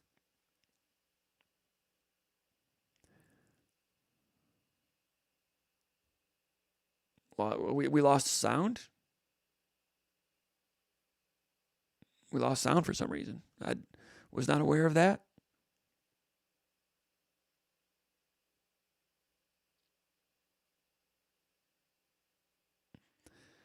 Robert Lee says, just turned in, no mention of Blair academic issues yet, ? I've not heard anything about that. All right, so people are saying that it's more academic related than anything. I might look into that. According to what the guy said in Texas or in Tennessee, not so sure about that. Riley Howard, if he's upset, then I don't know. I don't doubt I don't know. I'll look into that, but I don't know.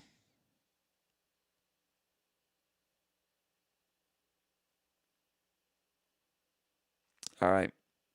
We're going to go ahead and wrap this one up. I appreciate everybody coming on and watching SpartanMag Live, and appreciate everybody that's contributed questions and so forth, and we'll see what happens on signing day. We'll have coverage over at SpartanMag.com. Go ahead and go over and become a subscriber. We'd like to have you over there. Give us a thumbs up here. Become a subscriber to the site, to this channel as well. We really appreciate that. Thanks for tuning in. We'll see you next time. Might be on Wednesday. If not, go to SpartanMag.com, become a subscriber, check out the information over there. Thanks a lot. Everybody have a great night.